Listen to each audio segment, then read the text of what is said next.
snowy and then windy, because it's not really snowing anymore. So I guess the vortex part, or the very cold wind gusts or tunnels or whatever they are. I don't know, but it's a vortex. We're in the middle of a vortex. It does feel cool. It feels very sci-fi to be able to say there's a vortex happening outside. What are you, crazy? You can't go out. We're in the middle of a vortex. That's what you tell the kids. My wife brought it up. She was like, "Oh, there's a polar vortex." My kids started crying. They were like, "What? How are we going to survive a polar vortex?" I was like, "Why would you say that to them?" She was like, "It's a polar vortex. That's what's happening." They're like, "Are we going to get frostbite? Are we going to lose our toes?" It's like, no. Don't worry, kids. It only means it's 25 out. Yeah, I mean, a polar vortex is it's going to be typical weather for the winter. But Troy, you walked through the polar vortex, is that right? Oh, yeah. So you're real. It makes me feel like a warrior. It does. Yeah. It's like probably how people cold plunge. Yeah. It's like a dry cold plunge through the vortex. Yeah, I mean, well, the streets are a little icy. There you go. The subways, I mean, you die down there. I took the subway this morning. I did not die. You're alive? Yes, All right. I'm right here. I'm surprised you didn't get thrown in front of a train. No, that's not happening. There were wildfires a little bit in the subway, but other than that, there's no crime down there, luckily. Especially since congestion pricing, there's even less crime. Yeah, it's totally safe. Well, Yeah. I wouldn't say totally. So are you saying you walked through a polar vortex to avoid the subways? Yeah. Wow. Wow. Safer doing that. Okay, all right. I mean, And I save on the subway toll. you don't have a monthly? No, hell no. If you need gotta $3, I got you. You got to be crazy. Don't you love that? Every New Yorker, you talk to them, and it's like, yeah, of course. That's what I have. I have I would say there may be more adult New Yorkers that have a Metro card than have a driver's license. Oh, for sure. It's very normal for people who grew up in New York to not have a driver's license. But when I just said you don't have a monthly, like just a Metro card. Oh, I have a Metro card. But it's like a refillable. It's not. Yeah. It's not a monthly subway pass.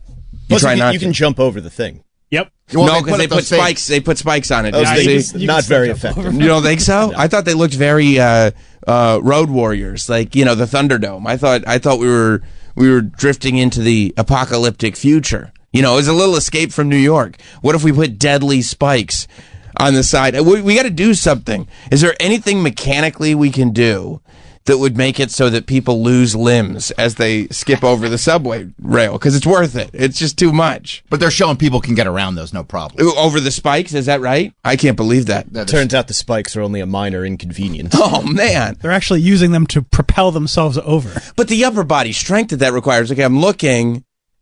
What that guy did, he put his hand. Yeah. I guess Well, they're because they're not sharp.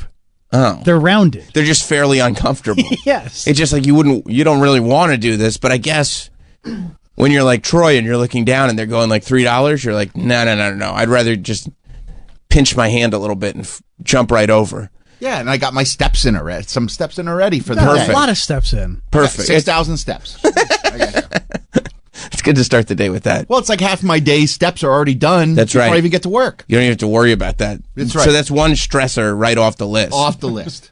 Whose idea was it to put spikes? Because it was somebody's idea to put the spikes on the subway entrance. And then a bunch of other people thought it was stupid, but they decided to go with it. And so the next meeting, they're absolutely going to play this video and go, can we address the ineffectiveness of the spikes that we put over the subways? I think Kathy Hochul's fingerprints are All over the spikes? She was like, I requested razor sharp spikes. $800 million.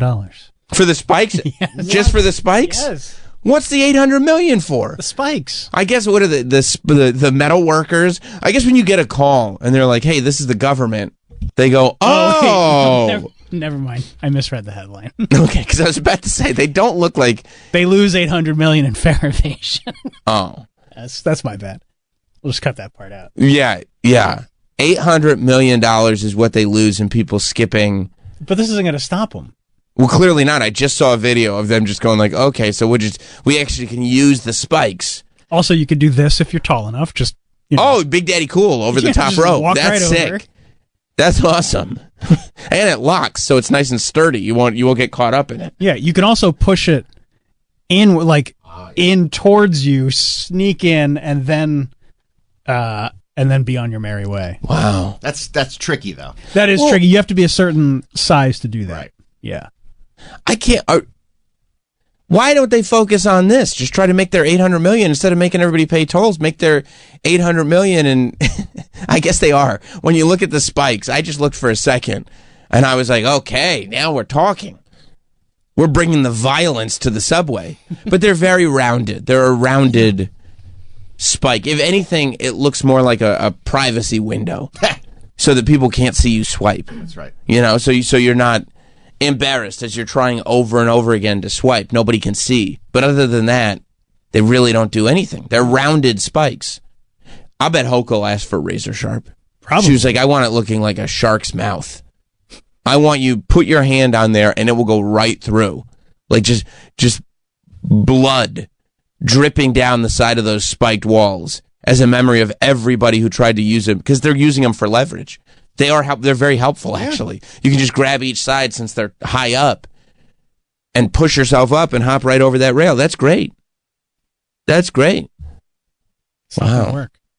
Well, it's not working. No. It's not a matter of it's not going to work. It officially isn't working. I'm seeing many videos and photos of people just hopping right over them, hands on spikes. I mean, they literally have more dangerous stuff to keep pigeons off ledges. The spikes that they have on buildings to keep pigeons off ledges are more dangerous than the spikes that they have here to try to save themselves $800 million.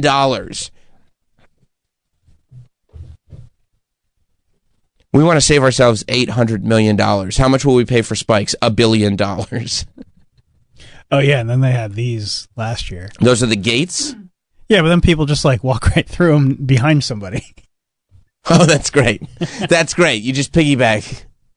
Or You just convoy. yeah, if you wave your hand where you're supposed to like exit, it'll open up on the other side. I just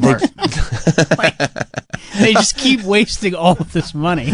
Yeah, I mean, listen, here's the thing.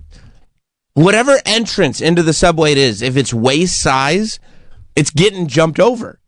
Yeah. The only way to do this is to go like luxury bathroom stall, floor to ceiling doors that open and shut extremely quickly. That's the way to do it. But they have those, and if you're down there and someone wants to get in, they'll just be like, hey, man, you mind opening that door for me? Yeah, of course I will. And then you do it because I'll do that. What fuck am I? the MTA. That's right. That's 100% right. Yeah, how can they figure out? So, whether you have an Easy Pass or not, if you're driving through a toll, they're going to get you. They have the technology for that. They have the technology that there are stores like grocery stores or stores in the airport where you can go in, you don't have to stop at a cash register, you just pick up your item and you leave and you get billed. How do they not have the technology to just have people walk through and they know who they are or whatever it is? Honestly, these are the best. Well, that's what I said, right? Are they waist size or person size? Those are, what do you mean? Person size. I said if it's waist size, it's getting jumped over. It's person size. These are the rotating doors with the bars on it. But these allow they're gross. so few people to go through. It's like a violation, like for the MTA, about how few customers can get That's so through great. them. Also, you can't bring luggage through there. You can't like.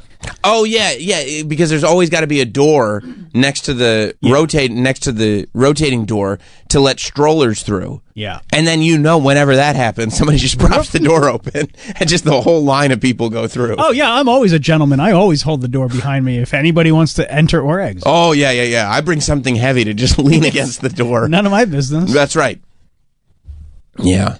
Yeah, okay. So they got it under control. Yeah. Well, that's good. Yeah. That's good.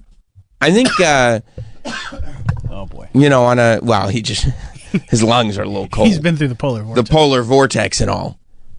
It feels like, we're only going to get more and more dramatic. I really feel like we're at the point. I was thinking about this because we're day 2 of Trump, which means at any point we should be getting all the facts about aliens.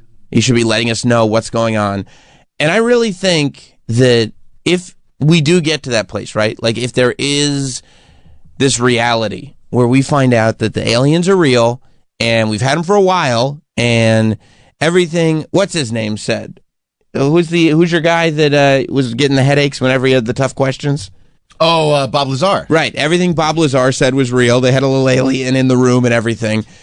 I kind of feel like if we found out that, yeah, that was all true, it's been so long and so much shit has just happened. Like, everything is so dramatic. There's always something happening. It wouldn't be that major of a deal. There was a time when if you told the world aliens are real and we've got flying saucers at Area 51, it would stop the planet. It would stop everyone in their tracks. A new reality would form. Oh my God, I can't believe it's real. Now, I feel like, we'd get a couple memes out of it. It would carry the news cycle for 4 days, and then we'd kind of be over it. And I don't know if that's because so much stuff has happened in general that it's like, what's going to surprise me at this point? Well, we've been drip fed Or for the 60 drip years. could be the drip feed. There's also going to be a lot of people who won't believe it because Trump is saying it. Huh. Like anti-Trump people that Yeah. are just like, no matter what he says, it's probably bullshit. He's full of shit. Yeah, okay. I guess that's true. He may come out and be like, there is no, because he dismisses it as there's no. He doesn't think so. I don't really kind of think that's there. So maybe it's because it's anti, people are going to believe it. Plus, he's already been in office. He would have told us already. Well, but he was trying to get re-election. Yes. You think that's it? 100%. Yeah, 100%.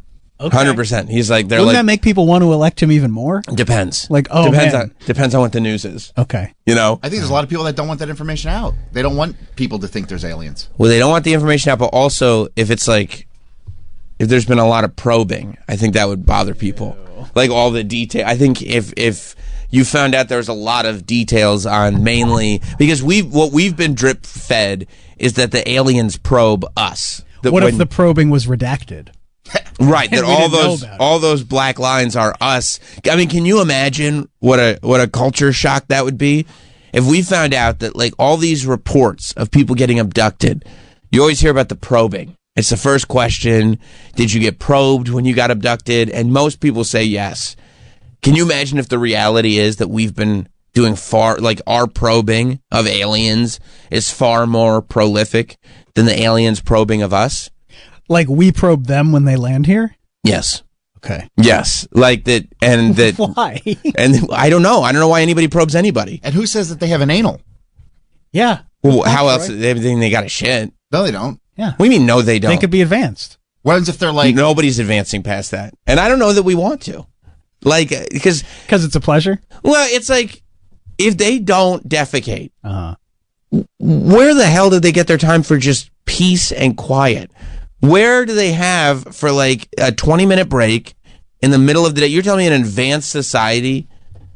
I think if you gave people the option of being like, you don't have to shit anymore, people would be like, no. I want to keep doing that because you need the 20 minutes to just go by yourself, sit on the bowl, and just like, it's when you get in tune with yourself. I think it's a necessary thing for any being. And no animal has evolved past that.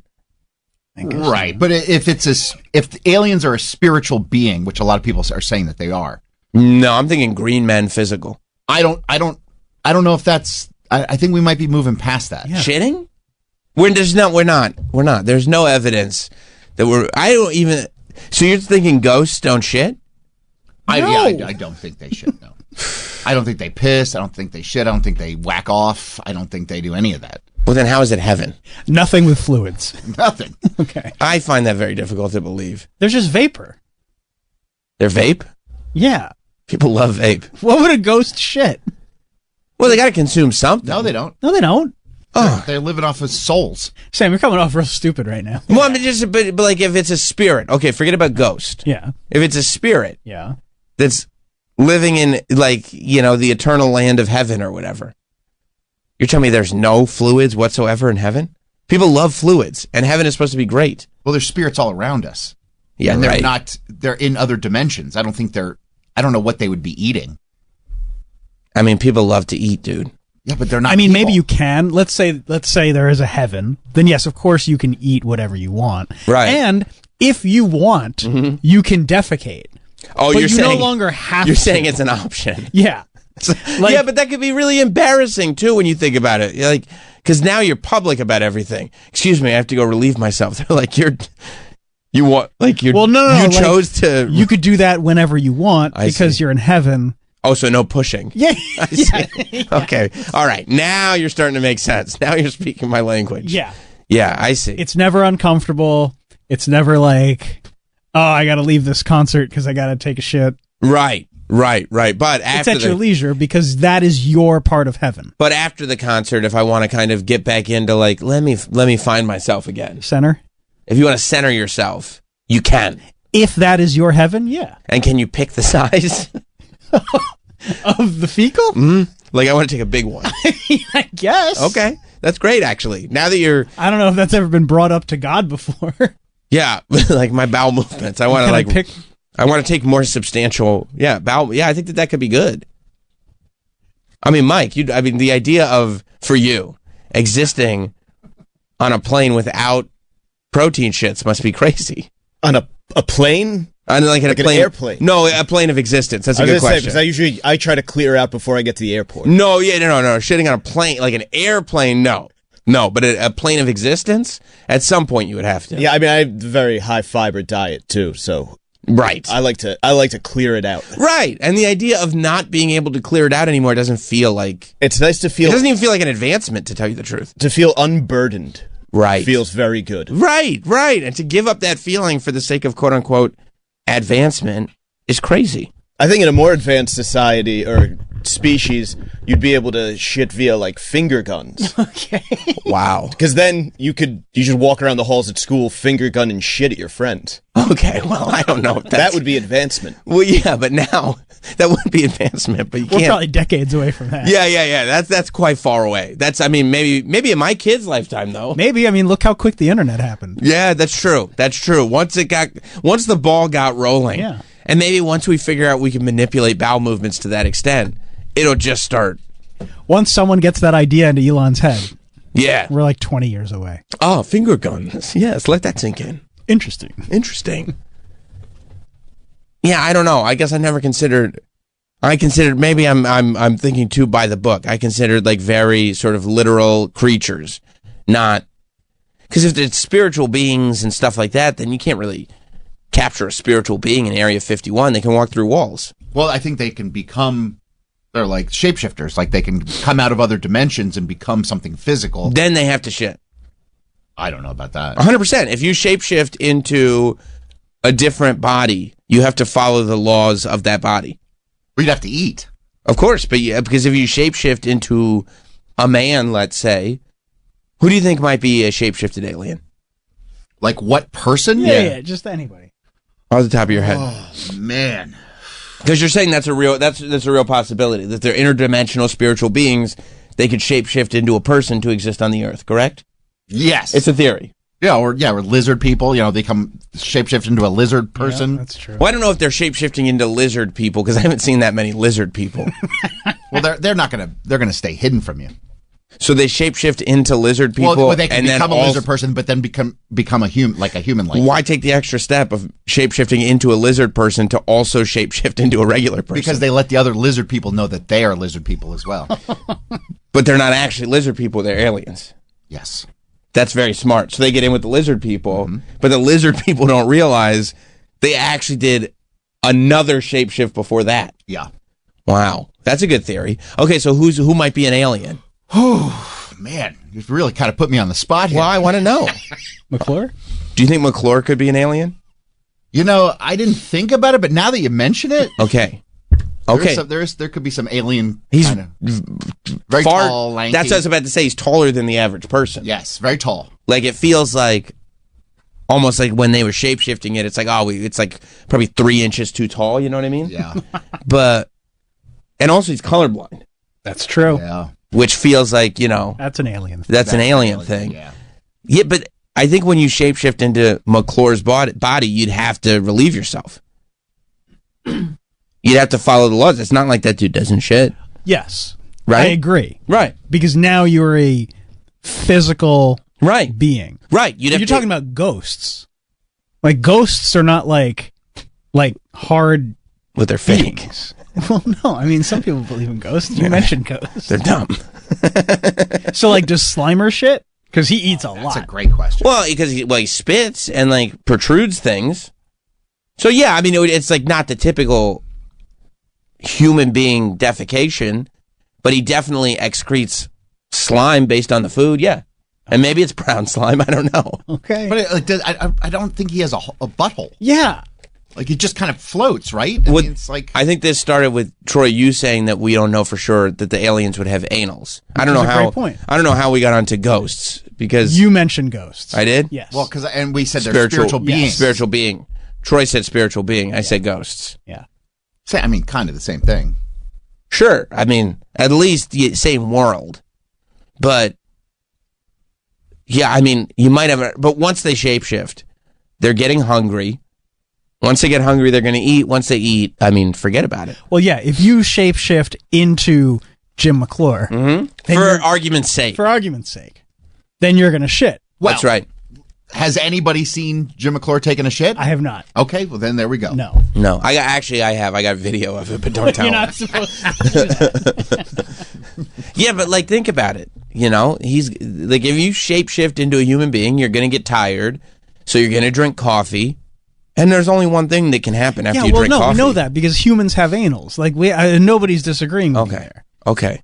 But I think the fact that Troy brought up like, well, maybe aliens don't have anals, and you think that's like a wild I do thing. think that that's wild. It's not. All right. Troy, I think that's a normal thing. Yeah. Yeah. No, I've never met a species that doesn't have an anal. You've never met an intergalactic species before. Or interdimensional. Or interdimensional. You know, like, you've Yeah. never met Well, any once we of these start, I'm talking about Area 51 people. Once you start talking about interdimensional, they're not trapped at Area 51 if they're interdimensional. They're going into another dimension. That doesn't mean they eat or consume like we do. But I'm talking in Area 51, they got to consume. If they haven't figured out how to get through walls, they haven't figured out how to exist without shitting. Who says they can't get through walls? If they're in Area 51, they definitely can't get through walls because they wouldn't stick around. That's Troy's got you there. Like, why would they stay if they could just walk through a wall? If they could just go to a different dimension, why would they be like, you got me, I'm going to just stay here for 40 years? When's if Area 51 is all bullshit? And they just did that as like a decoy to like be like, oh, they're little green men from Mars, but that's not really the case. You go back to interdimensional, intergalactic? You know, as time moves on, that's kind of what I'm leaning towards. But that would also be what somebody was leaning towards to be like, this is why there's no evidence of this. Because you can't prove or disprove spiritual beings. Right? It's harder to when they come into, you know. Well, actually, Mel Gibson can. A lot of people think it's fairy tale, but it happened. It's real. It happened. Yeah. Mm-hmm. So maybe we just have to go to Mel. Mel, what's the deal, bro? They're here. Yeah, no, they're here. They're here. And Sam, I get it. They got to shit. They got to shit. They don't have to shit. They don't have to shit. No. A lot of people think they have to shit. No, they don't. No, they don't. No, they don't have to shit. No. Maybe you're right. I saw that your channel, News Nation, had a UFO expert blowing the lid off of this thing. I like that every 3 months or so, somebody finally blows the lid off this thing. Don't you love that? That we're now like, don't worry. Now's the time. I mean, there's so many lids on this UFO thing. It's been blown off so many times. But now we have Jake Barber, who I believe Jake Barber. You believe him? Yes. And I'll tell you why. He was clearly given an alien power that somehow his eyes are able to hydrate without ever blinking. Strange thing. His eyes are just bugging out of his head. He doesn't blink. He's in the U.S. Air Force. Mike, I know you weren't in the Air Force, so maybe they don't teach you guys, but do you know how to exist without blinking? Is that a military thing? No, I mean, I could barely keep one of my eyes open. That's a good point. That's a good point. Certainly not. Do you think in the Air Force they might? I don't know what the fuck they're up to over there. Yeah, I swear. I was watching this video of this guy on News Nation, and I was staring at him. I was trying not to blink because I didn't want to blink to miss his blink. But at no point, I don't think he blinked at all, at least in the first minute or so. There was no blinking whatsoever. Yeah, a little strange. Made me feel uncomfortable. It did? The fact that he wasn't blinking? Yeah, it's like, dude, blink, bro. And like, yeah, look at the eyebrows are way up. He blinked. When? Maybe he got one out of the way. Oh, to start, because now he hasn't. No. Still no. Yeah, he didn't. He blinked real quick. Let me see where the right there. I know, he looked over. Yeah, I don't even know if that's a full blink. Maybe a half blink. Because the rate at which he doesn't blink, when he finally does, I mean, he'd have to squeeze those bad boys shut. He's a bad looking dude. He is. Much. Damn. He is. He knows all. He's a black belt. He knows all kinds of. He's a little alien-y. He is. Yeah. Combat stuff, but he does not blink.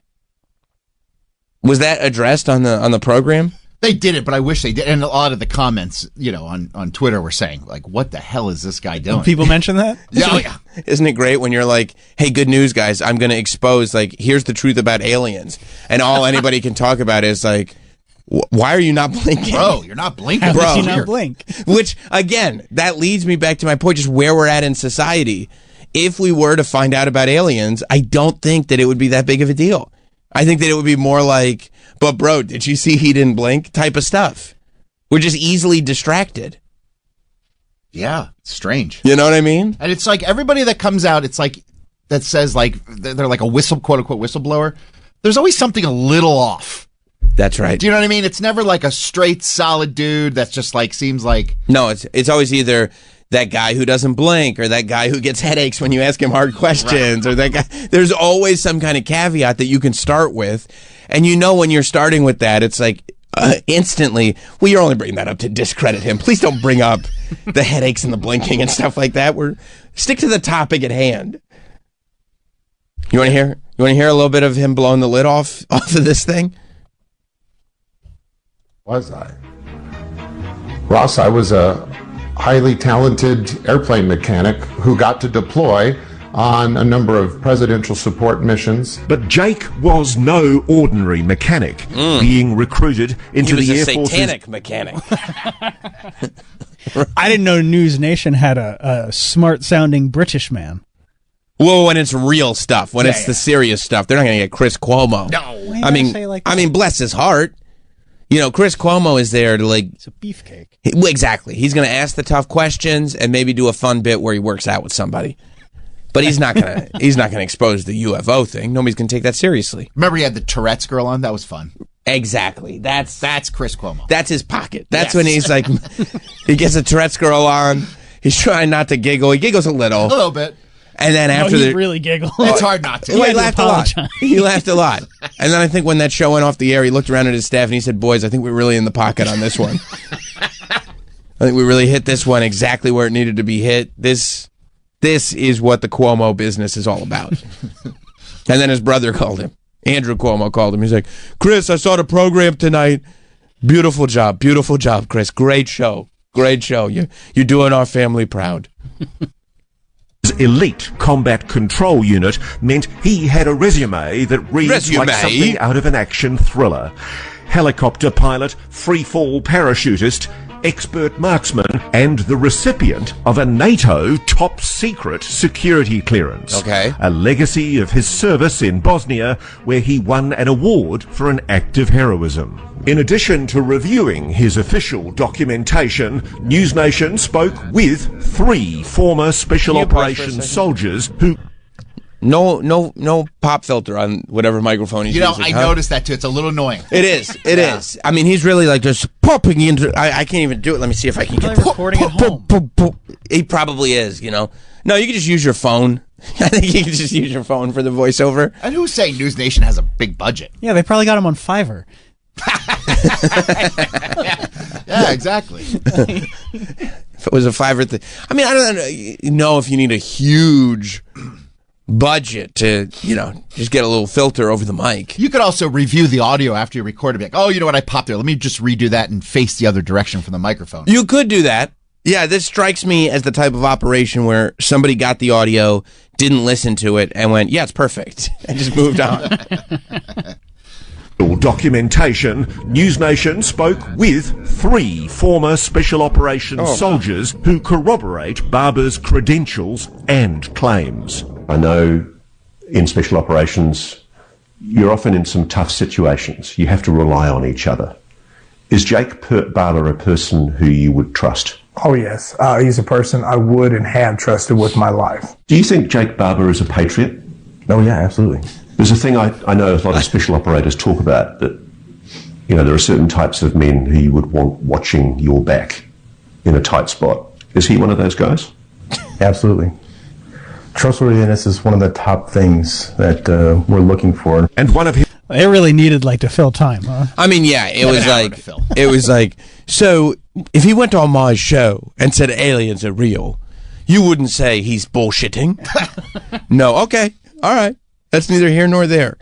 Maybe we just get to the second clip. I'm already like this guy popping his peas and interviewing everybody that's ever met the guy. Going, good guy? Yeah, doesn't blink, but good guy. Well, How about you, good guy? What they're trying to say is this guy's a credible source. Right. They want to tell you, like, we're not just pulling some guy out of the woodwork. Out of the wood, yeah. We're saying, look, these are the guys he worked with. These are credible people of the military as well. Like, Jake is a credible person. Yeah, and there's, even without commercials, 42 minutes.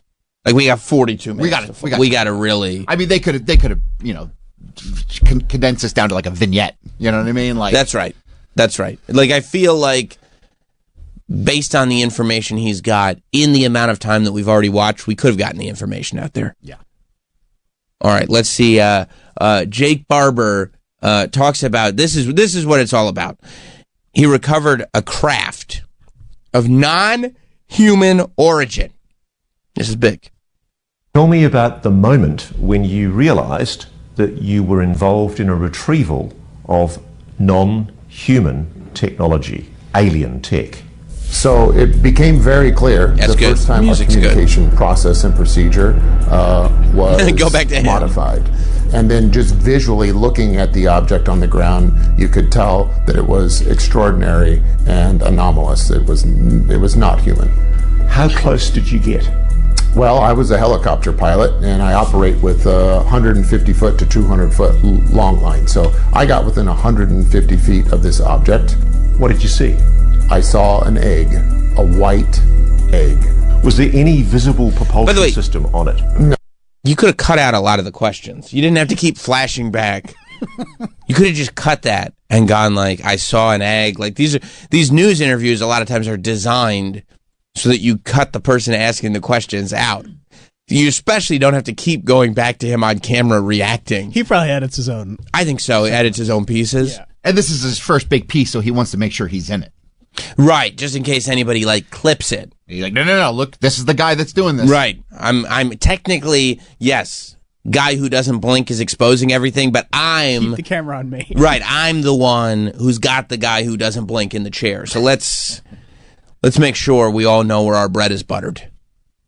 No, not what we would know. There's no engine. There was no thermal signature. I was operating at night when I finally came in to pick it up. So I'm working under night vision goggles at the time.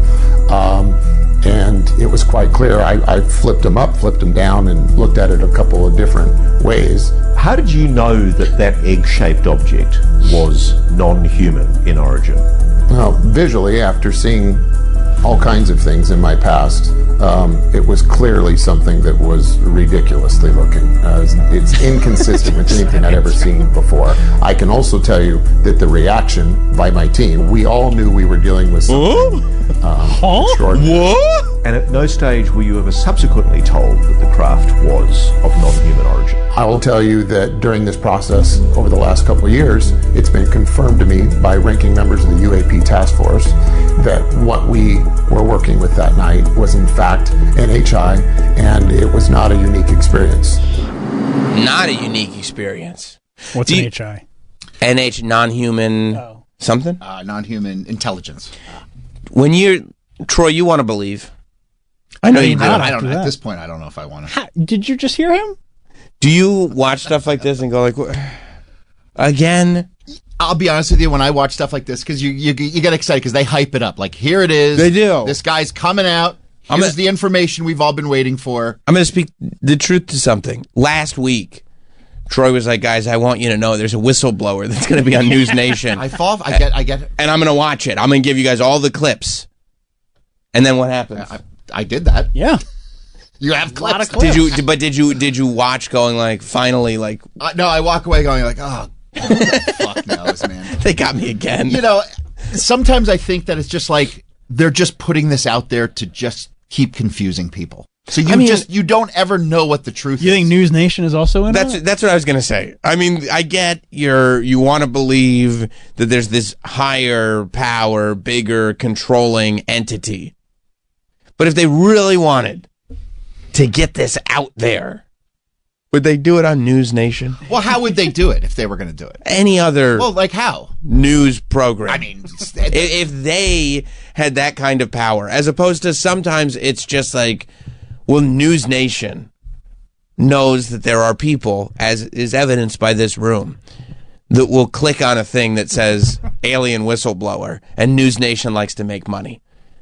Well, sometimes it is the simplest explanation. No one's going to believe CNN.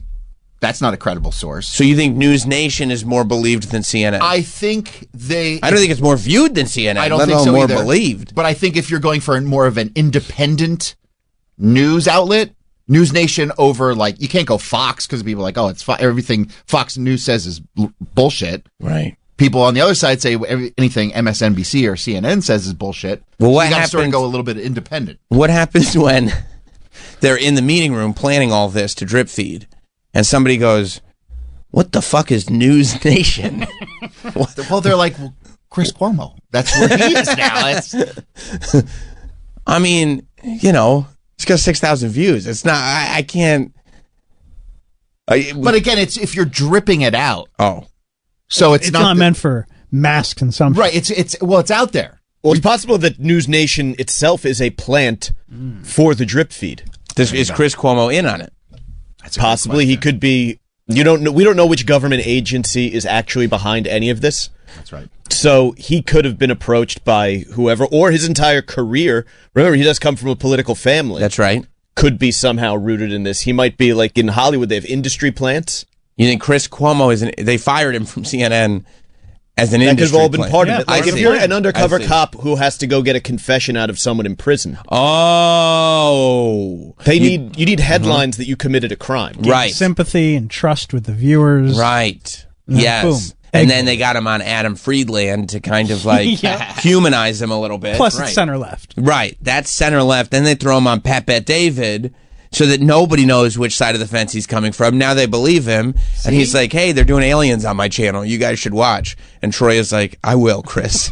See, you're putting the pieces of the puzzle together. That's right. That's right. I think it's definitely something like that, as opposed to News Nation going, what if we put on a ridiculous alien show and try to make some money? Yeah, people love it.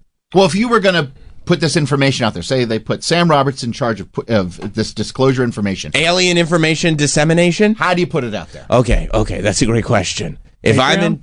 Huh? Patreon? I would probably do a Patreon because then it's like, also we bring in some funds for the department. Right. No, I mean, I'd probably get Theo to do it, Theo Vaughn. I like that. That's probably the move because I think I'd plant somebody to get on as a guest on Theo Vaughn, and maybe that wasn't coming. Maybe I'd be like, oh, this is a very interesting garbage man, or oh, this is a very interesting crossing guard, because Theo will talk to those people. Like, imagine if there's a very interesting crossing guard. You got that crossing guard on Theo Vaughn's podcast, and then the crossing guard goes, by the way, one time, I'm just sitting there on the crosswalk, and an alien ship landed. People be like, why would a crossing guard lie? And Theo would be like, this is an amazing thing. So that's probably what I would do. That's actually really smart. Thank you, man. I was going to say it's really stupid, but okay. How is that stupid? No one's going to believe some random crossing guard on Theo Vaughn's Why would show. a crossing guard lie on Theo Vaughn's show? Why would he say that he saw an alien without any proof? Because he saw it. I mean, if you were listening to Theo and a crossing guard was on, first of all, you click on that, right? What's this crossing guard got to say? Of course. What does he have to say? Right. And then he was like, by the way, I was standing on a crosswalk and an alien ship landed right next to me. He was like, nanu, nanu. I was like, what do you mean he left? Wouldn't you be like, oh, shit. That checks out. You wouldn't want to see any proof. Well, I mean, he's a crossing guard. What does he have? He doesn't have... Phone? Well, he said all he had to, he was like, what the fuck's going on? And by the time took the phone out, he's gone. Convenient. I think that it would work as a drip feed. I still think Patreon's the way to go. Different membership levels, get different amount of information. Like, we have alien information on this Patreon. Yeah. If you pay this amount, you get this level. But if you pay the full tier... And by the way... $5 a month, thanks for your support. If you're a $20 tier member, There you go. do not tell anybody the information that we give you because we're trying to get more people on the $20 tier. Okay, I mean Both think are good ideas. they're both. I think my idea might be better at getting more people to know, but the Patreon is a good business move. Economically speaking, that's probably the way to go. So Or you this could just go on News Nation. or News Nation. So this is the video of the ship, of the UFO, of the This is the egg-shaped NHI. NHI. That they're saying this is the footage of this, that they've been hyping, that they have exclusive footage. Okay. It does look like it's night vision, so it's like green. It's hard to really tell. Looks like a nude egg. A nude egg? Yeah. It didn't Mork come out of an egg? Yes, Yes, he did. That's why Well, that's why I hit him with the nanu. See? You're putting all the pieces of the puzzle together. That's right. Mork did come out. You know where he was from. I do, but I know. He was Orc. It's Mork from Orc. See, so that was in the 70s? You think Mork and Mindy was put on to get people ready for possibly 50 years in the future? Bro, conditioning. That's actually pretty smart. Although most of the people that were getting us ready for conditioning are probably basically dead. But that's the point. I see.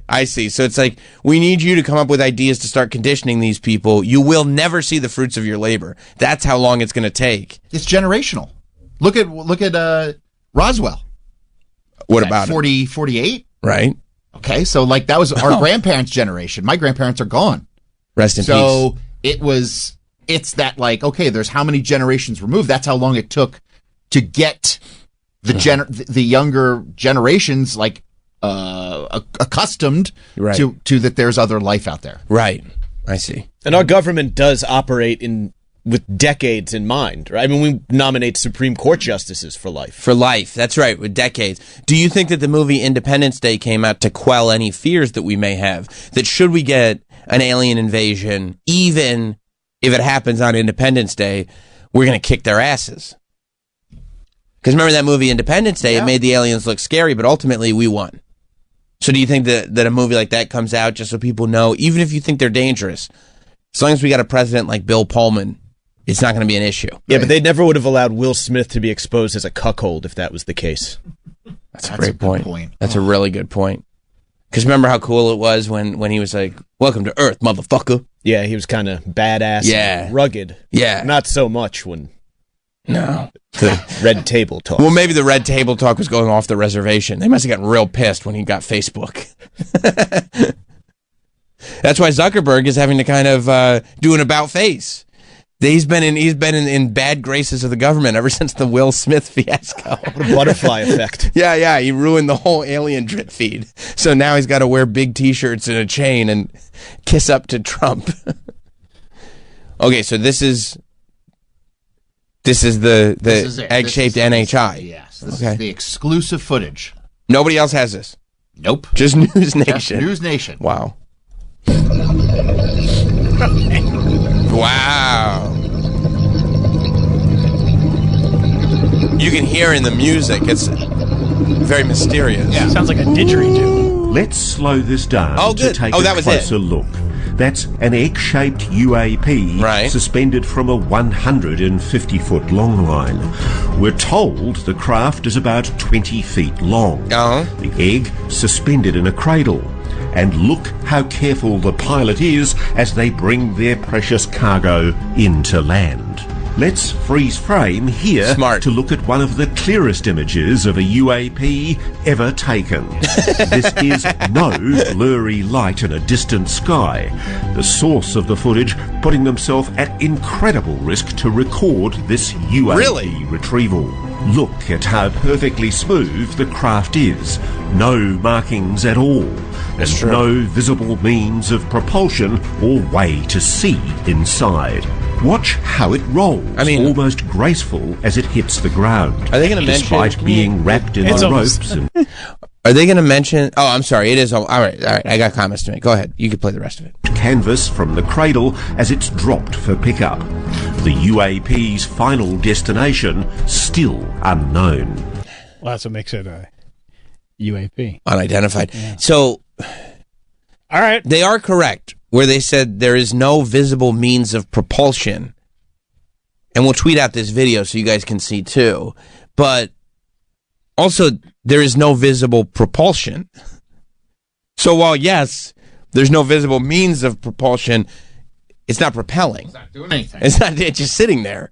So the idea that it appears that it would just sit there, but trust me when I tell you, it propelled after we stopped filming it. And if it was able to propel, why doesn't it just propel right out of that cradle? Right. So yeah, I mean, so this is on, what we're looking at is supposed to be this thing on land? I think it was on land. We're looking at it from a helicopter point of view. Right. Down the rope that's holding this egg. So we have the egg still.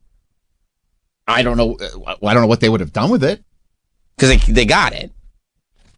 That's what's in Area 51, I guess. Huh. They're probably examining it. Who knows? I don't know. Yeah, that doesn't really say what happened to the egg. You don't think that'd be important? Well, again, we're drip feeding, so you don't want to be like... You don't give it all away. No, you got to save something for the next special. Did they explain why, in an effort to prove that it is indeed a UAP, they say there's no visible means of propulsion, but then they don't actually show any propulsion? They kind of get into that, or they didn't really tap into that? They didn't really tap into that. Okay. I think you're kind of nitpicking a little bit. Yeah. Okay. You should just be happy that there's that we got it. That we got the egg. Yeah, you're probably right about that. You must have been watching this like, what the fuck? What the fuck is that? What are you talking about? Okay, you found an egg. Yeah, big deal. I find those every Easter. They're all over the yard. Yeah, make an omelet. Reddit doesn't believe this. There's a lot of people that aren't believing this. Do you think Flight of the Navigator was part of the drip feed? Oh, they got me with that one. I mean, has to be, correct? Isn't Hollywood just a CIA operative? I don't know. You tell me. Yes. Okay. What about Mac and Me? Drip feed? Yeah. Yeah. I mean, anything at this point it's just, Right. It's been happening in movies since, I don't know, the 50s, the 60s. Well, I mean, wait, before that, Voyage to the Moon was one of the very early motion pictures. With that moon that they put in the Tonight Tonight video. Remember that one? Oh, yeah. That was way before the 50s and 60s. They've been drip feeding us. Drip feeding us for over 100 years. I mean, it's something that you have to condition people to understand. How long does the conditioning take? Yeah, sir, the people we started conditioning are now dead. It's generational. I told you. How many generations? I mean, I would say started really in the 40s. What? Not if it's Voyage to the Moon. It happened 100 years ago. So that you're looking at, how many generations of people? When was checking. Voyage to the Moon? Okay, Voyage to the Moon, and then also, what's his name's great radio broadcast, War of the Worlds. A Trip to the Moon was 1902. 1902. All right, well, they've been conditioning us for a long time then. And then, when was War of the Worlds? War of the Worlds was 2005. That's the remake. Okay. That's the motion picture based on the radio broadcast. But... And now they're doing War of the Roses. Good attempt. Yeah. I wonder if War of the Roses has been around longer than this has been drip feeding. War of the Worlds was published in 1898. 1898. Okay. So, 100 So let's call it 1900 just to make it easy. So we're at 125 years of drip feeding. Yep. Oh, nice little anniversary then. I mean, see? How long does it take of drip feeding into this bucket until the bucket is full? I think we're here. Okay. Lucky for us. After 125 years, lucky for us, we're the generation that finds the truth. I think they knew at some point that they weren't going to be able to hide this anymore. That there's something else to life than we understand. And they figured that out around 1902? I think this has been going on since the dawn of time. Oh. I mean, you look at all those ancient hieroglyphics. They show UFOs in the skyline and shit. Right. And H.G. Wells was like, "Let me get this started." Yeah, I got to start drip feeding this right now. We got to start now because it's going to take about 150 years. I don't think they knew that it was going to take that long. They just knew that you have to start like conditioning people. Right. Until they die. Until they're dead. Natural But causes. it's generational. You have to pass it down to generation to generation to generation. Normalize it.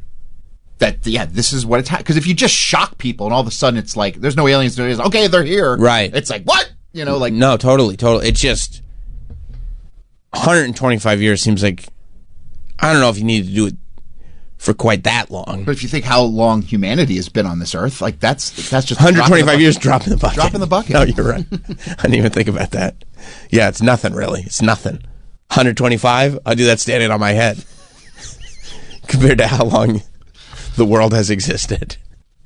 That's a good point. All right, well, I guess we figured it out. Well, we're almost there. We're almost to the end. Oh, wow. Of the drip feed. What? We said, oh, I didn't know that that Jake says that the egg-shaped UFO telepathically connected to him. Bro, that's what I'm telling you. This is where shit starts getting weird. Oh, right. Okay. That's what I was looking at that clip. That's what I'd like to see. Because we're making fun. Right. Which I think is bothering Troy. Because it's like, he's looking going like, guys, I understand, like, maybe not all of, but like, do you think sometimes we make fun because we don't really understand? Yeah. Yeah, you laugh at what you don't know. Right. And that's your way of coping with it. Right. You think there's a lot of cope going on right now? Well, because if you're like, there's other worldly beings that are out there. Right. It's like, that's a tough nut to swallow. So It's like, you have to make a joke about it, but it's like, really, it's like, what the fuck is happening? It's not as tough a nut to swallow for me because I've been getting ready since 1902. They showed me a trip to the moon in college. Yeah. In Syracuse, I watched that. You think they were just like, let's show them the movie from 1902 so they're ready? Yep. You think so? 1,000%. Gotcha. Because now you're an adult. Right. And this is happening. Right. And there's enough there. I mean, it's an American university. There's enough indoctrination happening anyway. Let's throw the alien stuff in as well. 100%. Gotcha. Okay. That checks out for you, Trev? Yeah. Okay. I have no questions. Okay. No notes. Yeah. No. All right, let's hear. Okay, so right now we're still remaining a little skeptical because this guy doesn't blink, and because all we've really seen is an egg without a propulsion system, not propelling. So, there's a little skepticism, but I think this will clear it up for everybody. Object or whatever was controlling that object was also connecting to me through my mind. And so, how did the object come to land? I think it was invited to land by the psionics team. Jake says his mission that night came from no accidental crash. The UAP was summoned by a separate team, a special team with special abilities. They're called psionics. What is a psionic? A psionic This is what I'm talking about. It's driving me crazy. And maybe it's just because I'm nitpicking, my producer brain is coming out. Why would they keep in the part where he says, what is a psionic? It could just go from them saying, the psionics team, and then cut into no blink guy saying a psionics team is blah, blah, blah. You don't need the question. It's repetitive. 42 minutes. Yeah, you have to time to fill. And you have to set it up for any idiot that's watching. You think he got on set and he was like 42 minutes, right? With commercials? And they were like, no, that's without commercials. Oh, no. And who's saying News Nation has a big budget to hire like a good editor? That's true. Yeah, you probably got to edit your own packages. You think the British guy did it? Yeah, for sure. It was a good question. I'll leave it in. They hired somebody off Fiverr. Yeah. The Fiverr theory right now, amongst all the theories that have been bandied about this room, the News Nation uses editors off Fiverr is right now the most credible theory. That is, it's an excellent theory. Makes the most sense to me. It does. It does. Because you can read the reviews. Yeah. You can say, oh, $50 for this? Okay, good. I'm going to go with that guy. Right. And then also you I can can get in an hour? Right. Yeah. And it's some guy in Bangladesh. Right. And then also, like, once you're done with that, because it got done quicker than you thought, you can get him to, like, hold up a sign with a dirty word on it on camera. So it's just like, it's a fun thing, too. It's for office morale. Is someone with the predisposition for extral temporal, you could say, abilities and sensitivities. Extratemporal abilities, also known as psychic powers. Oh, What did you discover the psionics were being used for in the program? In the program, there was certainly need that question. desire to explore the rephrased it. idea that perhaps UAP could be summoned, could be communicated with, could be controlled, and could be persuaded to land, all by deploying people with psionic abilities. And did you see that happen? Yes, I did. When a psionic operator engages with technology, how do they do it? Using their mind, something like meditation. There genuinely are people who can actually make a mental, spiritual connection to a technology. Yes, 100%. It all seems there it so is. far. All right, all done. there it is. And that's the end of that. Now I know why Troy meditates. Right. Yeah. Trying to be psionic. Can you make a mental connection with technology? Yeah. Yes. There it is. No further questions. He picks up his briefcase and walks out of the room. This has been Dr. Stephen Greer's kind of concept of what is happening with UFOs and aliens and What, they're sending spaceships here with their brains? no, it's not necessarily like it's not little green men coming from another planet. Sure. It's you're summoning spiritual beings into I love our that. realm. I love that. And not to discredit it, not to say it's not true, it's very possible. I do love the idea that the UFO experts are making it more and more difficult to prove them wrong. Right. Because you can't disprove. Spiritual beings. Yeah, it's not science. It's faith. Right? To an extent. Kinda. I mean, yeah, I don't know. They say it's science. It's science. They say it's a lot of people say it's faith. It's science. It's strange, man. I think it's stranger than we could ever even begin to, and that's why maybe it takes a long time for people to try to wrap their head around this. How long? Hundreds of years. Oh, so we're not even there yet. I mean, we're getting there. I think we're there. I think we are going to see something. We're going to understand this, have a better understanding of this in the very near future. Well, within the next 4? I mean, shit is going to get wild. Shit is going to get wild. All right, let's let our British friend wrap up his story. Oh, okay. Yeah. I mean, all due respect to Dr. Stephen Greer. Fetched psychically gifted humans linking with possibly alien ships, summoning them and even piloting them. Wow. But it isn't just Jake saying this. Don Paul, another decorated Special Forces operator Don and Paul. colleague of Jake's, says he's also seen what psionics can do. I've had the pleasure of meeting multiple psionic assets. I've seen them function. I know that they're capable of doing what they're doing. You can definitively say that you believe there is a capacity in the human mind to somehow psychically, telepathically connect with. Yes, and I don't know if it's a byproduct, if it's something that they were born with, but there is certain people who are quantifiably, verifiably capable of this. It's an established fact that the Pentagon has had an interest in psychic abilities. I mean, wait, yeah. I'm also interested. I was sitting there. You have no idea the amount of money I lost calling Miss Cleo. I am very interested in it. Okay? Like, I mean, I'm surprised there's anything left after all the calls to Dionne Warwick and the Psychic Friends Network. I have a huge interest It's an established. in it. It is. It is. My parents are calling down the stairs. Are you calling Miss Cleo again? You're going to eat us out of house and home. I said, I got to know what's going to happen. She's got psychic abilities. And she said I should call her now. Yeah. Then you got to call the wrestling hotline and get the match updates. Well, I got to know what's going on. Yeah. Yeah. Yeah, With I'm not going to get everything off message boards. Nope, I get it. I got to find out. I used to call a wrestling hotline back in the day when it was when long distance calls were a thing. Mm-hmm. There was a wrestling hotline that was set up. It wasn't a 900 number. And so I was like, I just call this every day. It's not a 900 Some number. guy. Yeah, it was just a guy. And he would just leave a recording. And my dad gets his phone bill one day. He's like, who's making all these calls to Pennsylvania? I'm like, I don't know. That is Your weird. guess is as good as mine. It's like, I don't know. That shows up? That's not free? Oh, all right. Well, I know, but I don't know. I don't know. Just don't call the number to see who it is. Yeah. Well, let me test this. It's fine, dude. It's fine. You know what? I'm going to guess it won't be on the next bill, so I wouldn't worry about it.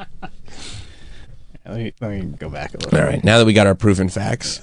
Reliably capable of this. It's an established fact that the Pentagon has had an interest in psychic abilities, what it calls remote viewing, for military purposes. The famed Project Stargate spent years studying the subject, and despite the CIA's official position that such studies yielded nothing, former Pentagon UAP investigator Lou Elizondo told me last year that psychic abilities are very real and perhaps not very rare.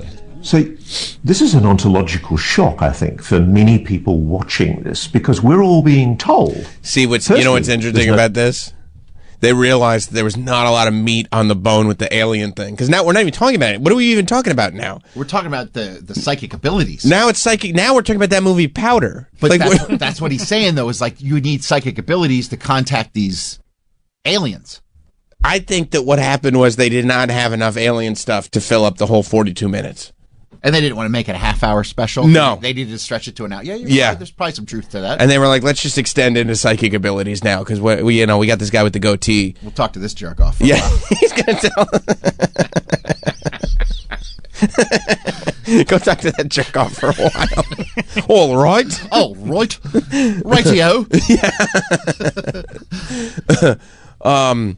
Well, has Mick West commented on this? You know, Mick West is always the source that you go to see if it's being debunked. Mick West's whole business is in the debunking, which, to be fair, you always have to give everything gets a grain of salt, right? The people whose business it is to make it seem like aliens are real, and the people whose business it is to debunk them, it's a similar grain of salt. You have to give both, right? That's right. Right? And you're going to have one group that's always going to be a little bit more optimistic, for lack of a better term, and the sort of debunkers, the Neil deGrasse Tysons, the Mick Wests, they're always going to be a little bit more pessimistic about this stuff.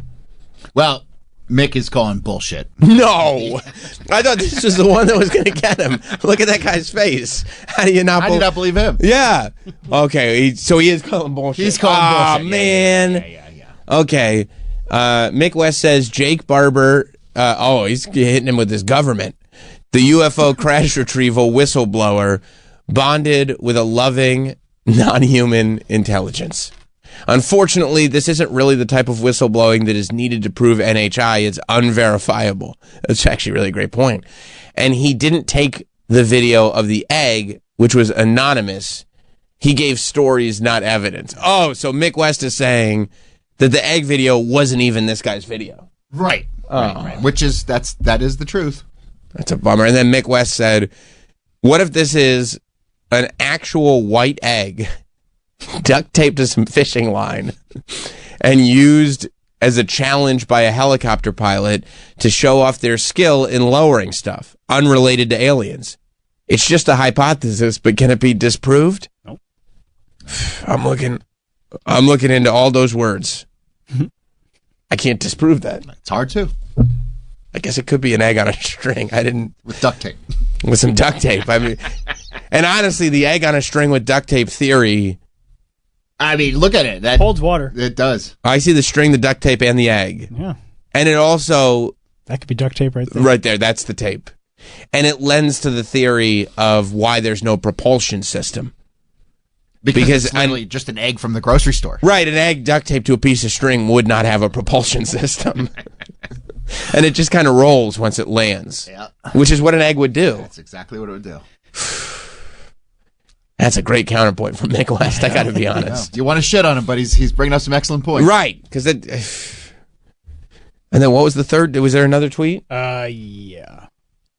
Okay, he's calling him Whistleblow Barber. Whistleblow Barber ran an operation where a psychic team member meditated and took control of an alien craft with his mind. Then the aliens got angry and started a UFO dogfight to get their craft back. This is utter nonsense. Even Gary P. Nolan wasn't buying it. Is Gary P. Nolan the host? Oh, he's some guy. He's the, he's into UAP and all that stuff, but he's saying even this guy who's into it.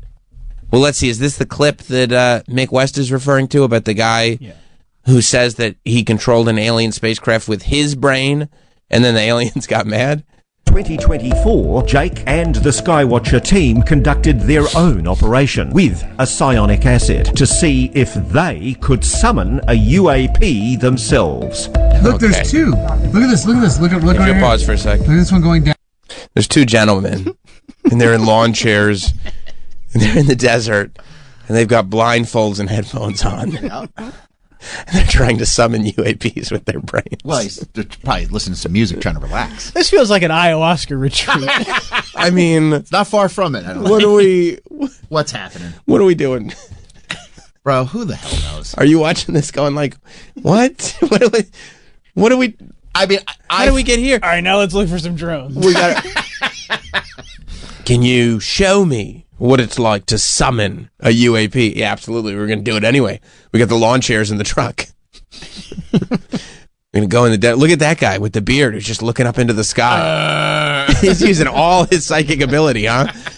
You would think if you had the psychic ability to summon a UFO from the sky, right, there's probably far more practical uses of that psychic ability in day-to-day life that you could just use to make your life easier. You'll probably get some chicks to come hang out with I you, was thinking too. chicks. You and some weird dude who's standing with his neck craning up at the heavens. You know?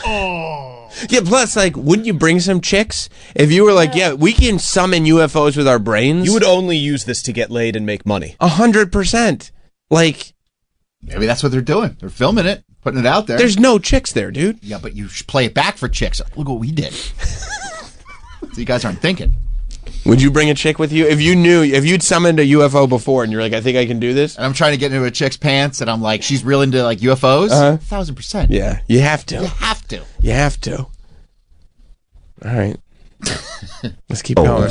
Look, there's two. Look at this. They got this. two. Look right here. Look at this one going down and this one going up. Oh, yeah. This footage from another Skywatcher operation showing the team's protocols. The team hoped to quietly gather evidence for Skywatcher, but instead found themselves in danger once more. And Not again. Jake says Not a again. UAP dogfight erupted in the sky above them. Oh my gosh. He believes the craft summoned by the team was warring with a rogue UAP piloted by an unknown entity attempting to intercept Skywatcher's operation. Tell me what happened. You know what? So we said, Even though it feels like it's a little bit of an assumption on the host's part, that all checks out for me.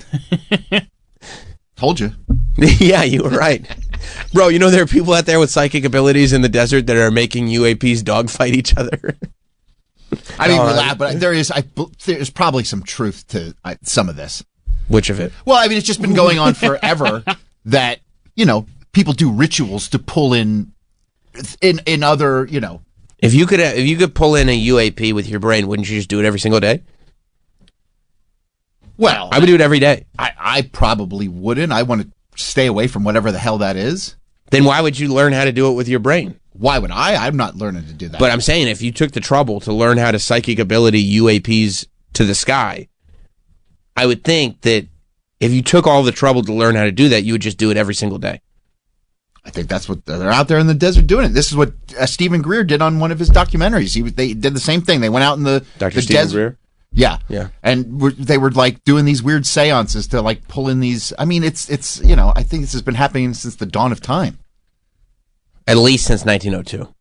No, I think since there's been humans, they've been pulling in aliens, beings from other dimensions, spiritual beings. If these beings are so advanced, what do they keep getting sucked in for? Like, no, I'm not going. They're calling me again. I'm not going this time. It's going to be a waste of time. I'm going to end up in a dogfight. I'm not doing it this time. You think they would stop coming? No, I think they want to be with. I mean, there's stories of, you know, humans mating with demonic beings throughout history. They were fucking the devil or demons? Demons. Like Nosferatu? Like Nephilim. Who's Ever heard of Nephilim? No, I haven't heard It's of it. biblical. It's creatures demonic beings mating with humans to create these crazy beings. Is Nephilim a male or female? I believe they're both. I think it's just they created a species. Oh, the Nephilim is the species. Yes. Oh, I thought it was a dude. Should be a wrestler's name. Nephilim? Nephilim. I'd be scared. Hell yeah. Yeah. Part demon. Part demon. Just wants to fuck. Fuck chicks. Yeah. I mean, I get it. I get where he's coming from. Can you make some money on that? Can we go in on it? The Nephilim? Yeah. I think so. I think so. All right, let's see. They got a dog fight going on. Yeah. Because they figured it out. Yeah, they got it. They were like, "Who are those guys down there with blindfolds on?" Set out to do this operation. Right away when the psionic asset went into meditation. That dude's ripped, though. He is reporting that he is engaged and in fact piloting a craft and is bringing it in. So he's actually telepathically controlling alien technology. Yes. Yes. As crazy as that sounds, that's exactly what we set out to do, what he reported we would do. And then things got a little weird. Then. I love how he's like, yeah, no, he was using it telepathically. And then the guy, that's how you know it's a good journalist. He's controlling aliens with his brain. Yes, he is. Okay. Wow. Your mouth to God's ears. That's crazy. Interesting. I like Troy's perspective, though. It's like, yeah, well, I mean, if people are fucking demons, of course they're able to summon aliens. And I'm like, yeah, I mean, with the way you say that, it does. I get it. I think people want aliens here so bad, they want to think it's real, that they are using their abilities to pull in these beings from other dimensions. And I think that... You think it's a mistake? No, I think this is the course of humanity. They're going to replace us? I mean, we're living in the days of Noah. This is the final chapter of humanity. This is it? I mean, maybe it lasts for another couple hundred years, but I mean, this okay. All right. I mean, if you're talking about a couple hundred years, then it's like... I mean, who knows? I don't have any idea. Well, you just said it's the final days of humanity. But how long has humanity been here? So if it's only urgent. I got you. Yeah. If it's only a couple hundred years, that's just a drop in the bucket of how long humans have been here. I know, but it's like I thought we were going to add it to the predictions chart. It's just going to keep getting crazier and crazier. But I thought we were going to add it to the Quantra Dumbass predictions chart, and it's like, how do we call you on it if it's 200 years in the future? Exactly. I have no idea. That's shocking to me.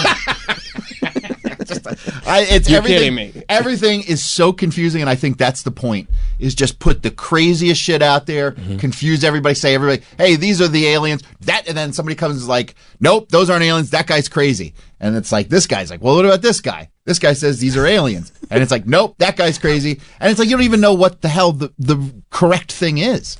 Are you as confused as Troy, Travis? No. I don't think Travis cares. I just don't. I care. You don't care about aliens. I care, but I stopped caring when, like, you told me that the final days of humanity are going to be a couple hundred years. Like, okay, fine. Well, how would I know? Same reason I don't care about climate change. You're a climate change denier? I'm not a denier. I just don't care. How dare you? I'll throw a plastic bag right out that window. You're not bothered by it. I'm not bothered by it. I'm not going to be here. Right. Yeah. And if you're talking about 200 years, neither is your daughter. 200 years? Right. Get out of here. We're good to go. Yeah. We got to take a break. Now that we've gotten to the bottom of this. Did we? I think so. I feel like we did. That journalist had no further questions, so I don't either.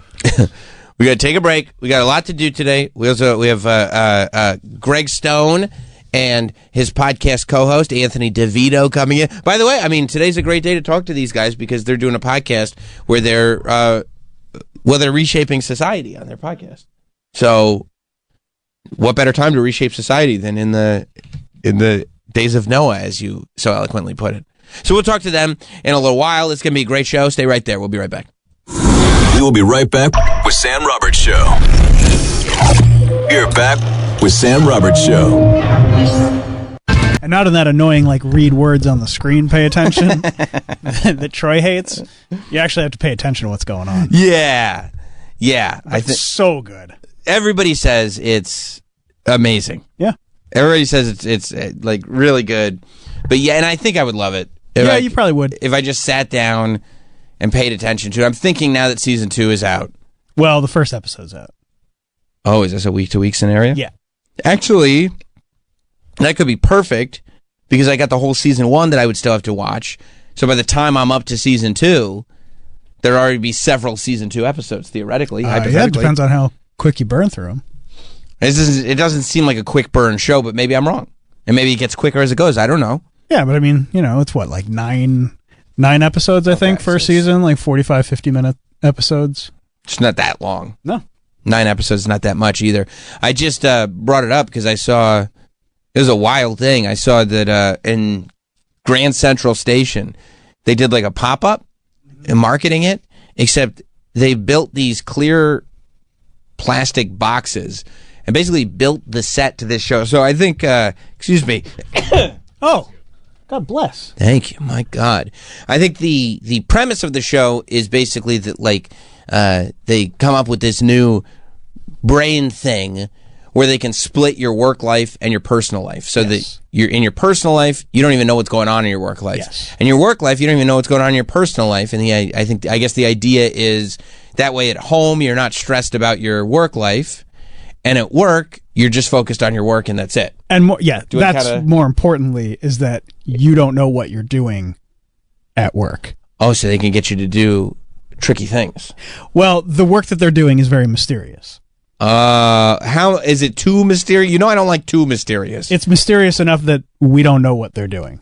Is it polar bear running on a jungle mysterious? No, and I will tell you this because I know that you have reservations from watching shows like Lost and stuff like that. The showrunner, the creator, has said he has answers for every big mystery that this show has, which is great until season 3 comes out and they announce there's a new showrunner. That's good. It does give me. It's good to know that, like. Have you started? Did you watch the first episode of season 2? Okay. Yeah. Do you feel like, okay, we're moving, we're rocking and rolling? Well, I mean, I don't want to give away a lot because I do want you to watch it, and the season finale of season 1 is so good, and it ends at such a point in time. There were things that happened in the first episode of season 2 that I was not expecting. Ooh. I love a 6-season finale.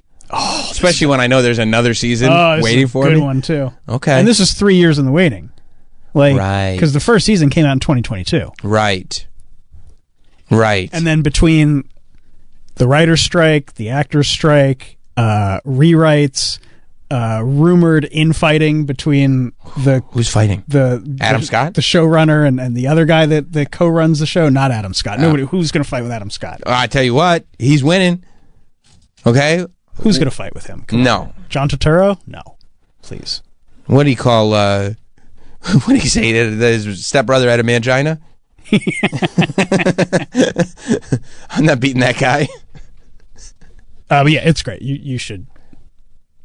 I will. Maybe I will. Yeah. Maybe I will. It'd probably be a good thing to just sit down and actually just pay attention to a show and watch it. So yeah, earlier on that day, this is what, like Thursday or Wednesday? Yeah, like end of last week. Almost like a week ago. They built like basically a clear plastic box in Grand Central, and they rebuilt the set of the show inside, like the work part of the show. So that's exactly what their workspace looks like. Their cubicles. Yes. So it looks like the office that they all work in.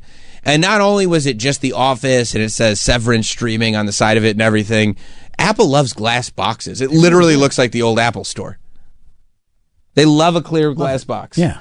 But then the cast of the show actually came in character, and would they spend like 2 hours in there? Yeah. Just doing work stuff? And this was like hours and hours and hours after that it had already been up. You see these two people that are in this glass box right here? Yes. They were just like actors, just like acting, doing stuff, because this was up the whole week.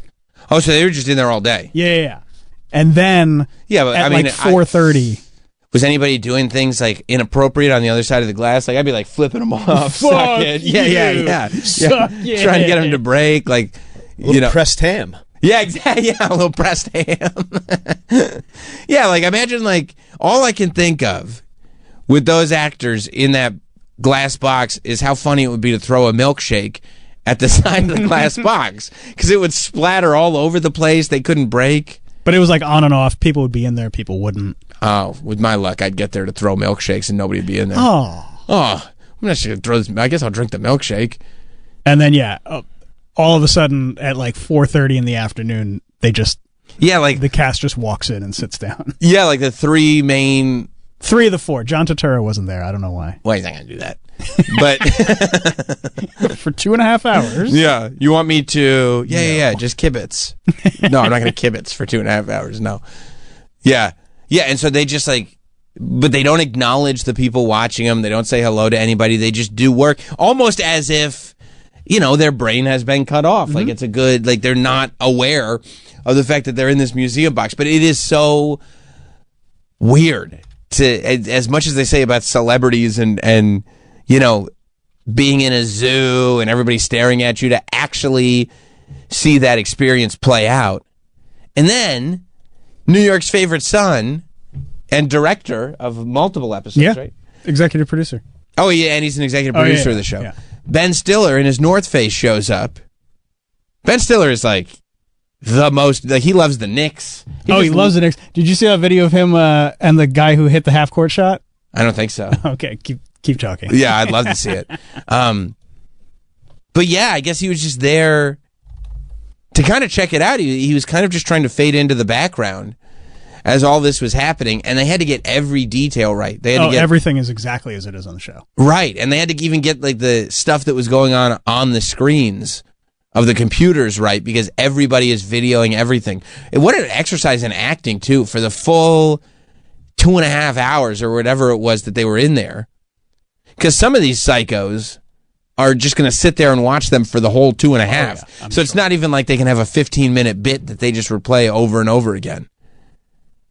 No, yeah, they were just... That's such a wild thing, huh? And then Patricia Arquette showed up. What's she doing? She's the boss. Oh, I thought she just wanted to check out what was going on. She just heard... I'd say, oh, man. Yeah, this is a wild show, huh? How's Dave, by the way? Oh, wow, and she's... acting like the boss and everything. That's nuts. Yeah. What a creative thing to do. Very creative. Yeah. I hope more shows do stuff like this. So this is Ben Stiller reacting to the half-court shot? So this is during halftime. You had a half-court shot, you won a car. Oh, nice. Don't step over the half-court line now. Here we go. Oh! Nothing but net! And the crowd going nuts because the guy just hit a half. There he is. There's Ben. I saw him for a second. He got a new tattoo and a Kia in the same day. He finds Ben.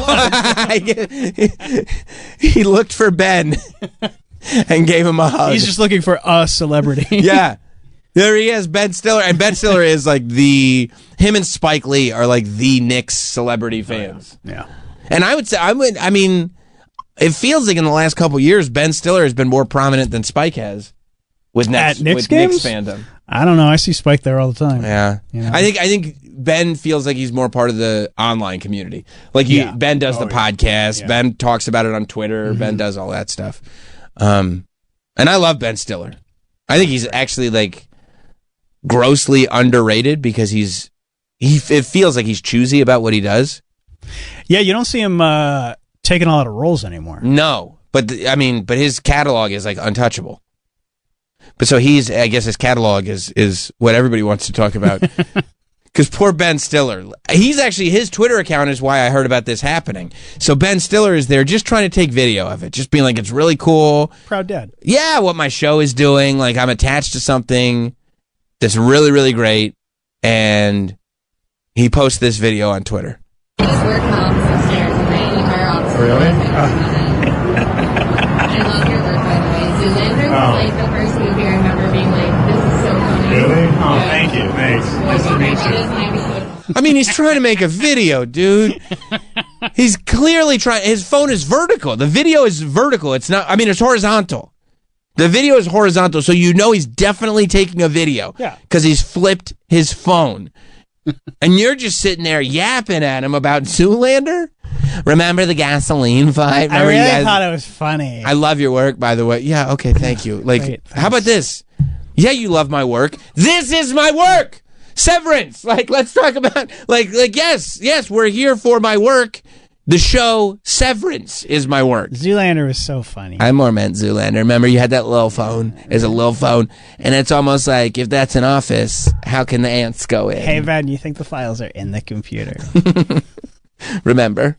Yes. From the movie. Yes, I remember. I was trying to make a video. Don't interrupt it. Ben, what is this? Severance for ants? Remember? Yes. Severance is so hot right now. Remember? Yes. He's like, oh, great, thanks. Okay. Yeah, thanks. Awesome. Thank you. Oh, cool. Yeah. And he's being cool. It's nice to see he's being cool. Remember the Ben Stiller show on MTV?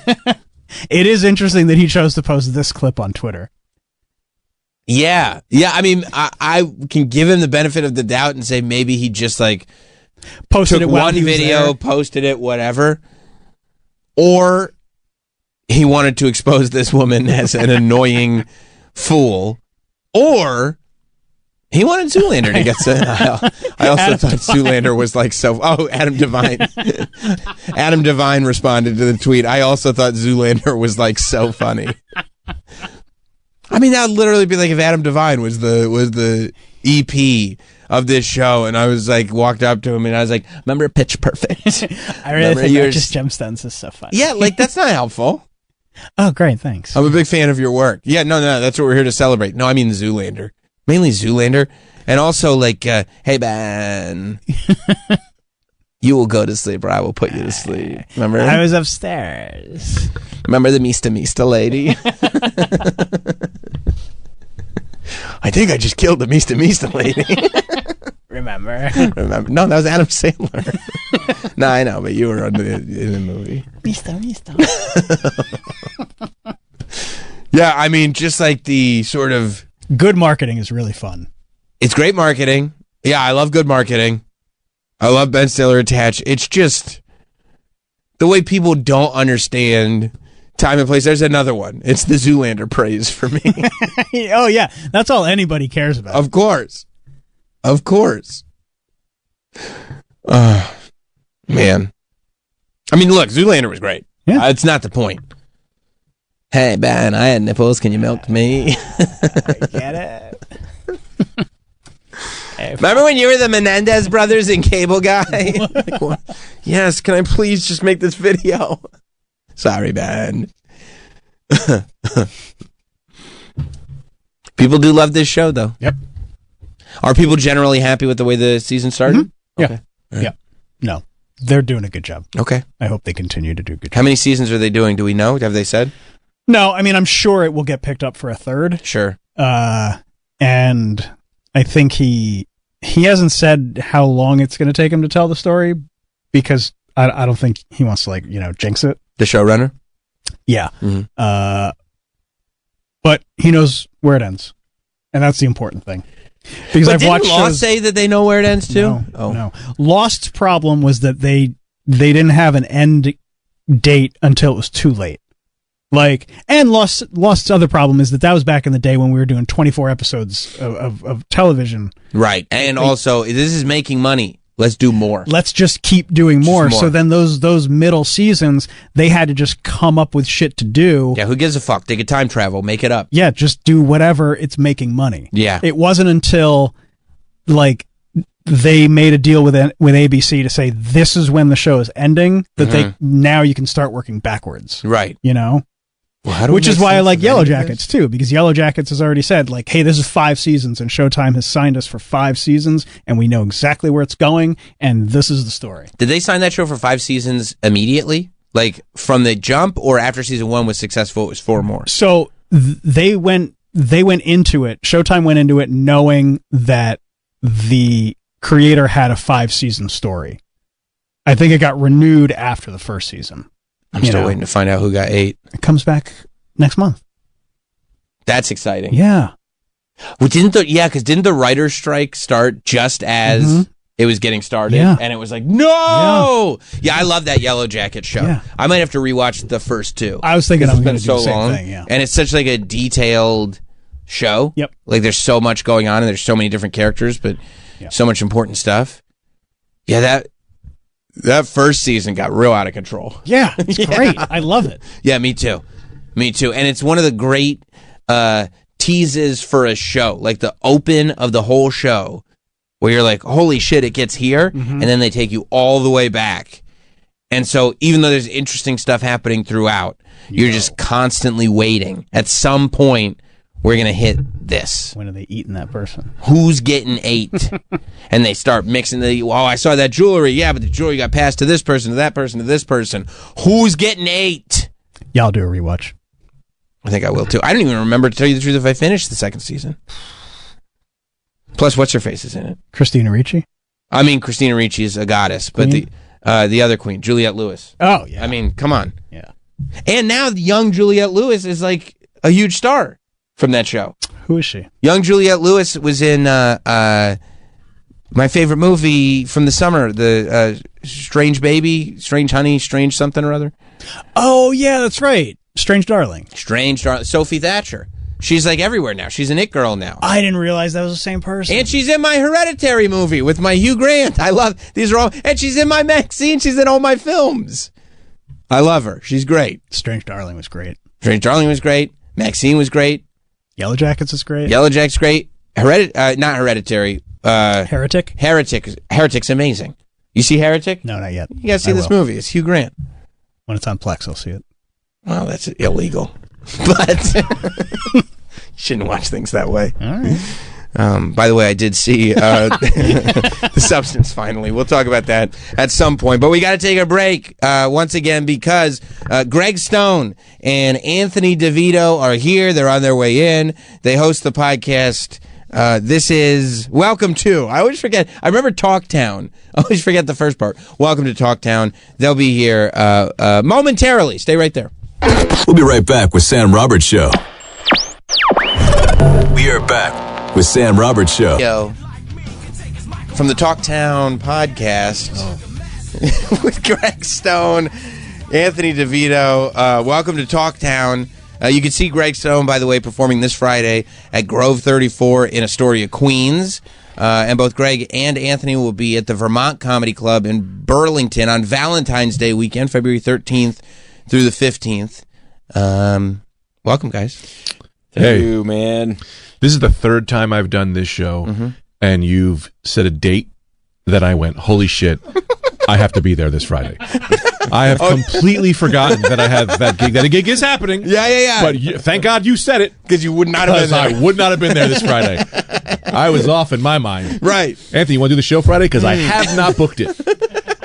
For sure. Oh, God. That's great. See, we try to provide a service here. Oh, fuck, man. It's going to be wild. Great lineup. Anthony's on it. I think. Travis, you want to do it? That does suck. You probably were thinking, like, okay, weekend's coming up. Like, I'll have time. Like, I have time. You know, I'll be able to do this. Maybe I'll watch this show. Maybe I'll just chill. And it's like, no, dude, you have a gig on Friday. You have a gig that I'm producing where I literally have to put the comics on and come up with a plan. Right. So not only is it the stress of the gig, but also all the pressure of putting together the show that you just found out. Yeah. That's great. And I got one final season of What We Do in the Shadows I was really going to catch up on. That's not this weekend. Friday. Yeah. Oh, I can't do the gig. Sorry. Really? I just realized. And people are just canceling left and right. Dropping out. By the way, it's like 2 minutes. All right, I think I'll be okay. Nope, not okay again. Well, if you want to do the gig, call in. The number here is... Oh, wait. I already fucked it up. Well, welcome, guys. Yeah.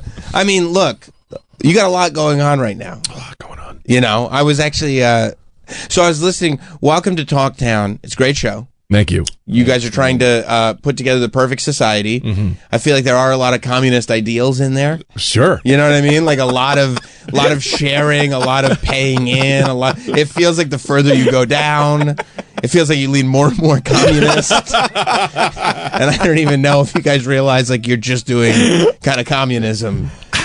Absolutely not. Greg and I are not readers, nor educated. Right. You're like, well, what if everybody works and pays into the system? and then money is doled out equally. It's a lot of big ideas. I'm like, I think I read about this somewhere. I think the book was little and red.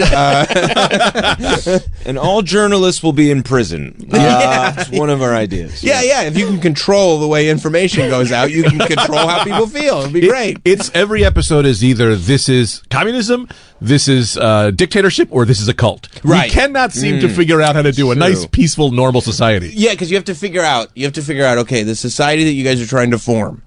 Are you trying to form a society that you're a part of, or that you're in charge of? Right. Because if it's you're in charge of, then we start going dictatorship, and then I think the difference between a cult and a dictatorship is if you get to have sex with people's wives. Right. And everybody's got to fuck Rick. Right. It's like, but here's the thing, because we're thinking about it, we're like, okay, we won't be Rick. We'll get a Rick, right? So everyone's got to fuck a guy, right? Yeah. It's selfish for us to do this. So what about every year we nominate somebody and everybody gets to fuck that guy? Wow. Instead of being selfish about it. And there could be right? some kind of system to get to be Rick. It would be that thing that motivates you to do better, whether it's work, whether it's whatever. We all vote on this year's Rick. But you can't vote for yourself. You can't vote for yourself. Of course. Wow. And no repeat Ricks. I mean, you could gotta be a new Rick. Every 4 years. Every 4 years. Wait, so the new Rick stays in office for 4 years? He gets 1 year, but you can rerun every 4 years. Okay. Because you don't want one guy. I was Rick. Now I'm going to start murdering people. He needs to know that he can keep running on being the new Rick. I like that. Right? I like that, but you got to take 4 years off. Take 4 years off. And then also like the elder statesman of the community can go like, it was better with that original Rick 4 years ago. I really love sucking Matt Rick off. Yeah. I can't wait for 3 years. Yeah. Although I will say there's an issue. Everyone then could just start nominating hot people. Which could be a problem because you're like, well, if I got because you want to, right? Yeah, it's like, well, it's not going to be me, so let's all vote for like Gwyneth. And then Gwyneth's like, I don't want to be Rick. Sorry. And he's like, we all want to fuck. Okay, next year we all fuck Gwyneth. Yeah. And it's like, that's a problem. Yeah, no, that's tough. So you run into problems. That is tough. Sure, but it's a nice counterbalance. So it's like, well, did you enjoy all those free drinks? Well, now you have to do this service. Right. Now you're Rick for a year, whatever. Yeah, right. And also, I understand you don't want to do it. Does society as a whole benefit? Right. Because that's what we're building. We're not building a person. Civic duty. That's it. Sexual communism. That's right. Again, it goes right back to communism. It went from dictatorship to cult, somehow back to communism. Oh, yeah. Always. Yeah. When did you... and I also... Okay, here's what I enjoy. I was listening to an episode. I think it was the episode before last, maybe. I don't remember which one. But there was a real feeling, and I don't know if it was just the day. Sure. Or this is where you guys are at. Yeah. Where, like... Anthony, you were like kind of just chilling, like, oh, this is just a fun podcast to do. And Greg, you really felt like you were at your wit's end, like a lot of desperation, like this thing has to work. Right. That is a dynamic. You're not wrong. Okay, that's the dynamic. Yeah. Like you, like Anthony was more like, yeah, we're just having fun. It's just kind of a fun idea, and you were like, I have fucking kids. Yeah. I gotta feed these kids. If this doesn't work, I'm out. Yeah, this guy doesn't want to do social media. He doesn't want to tell anybody about the podcast.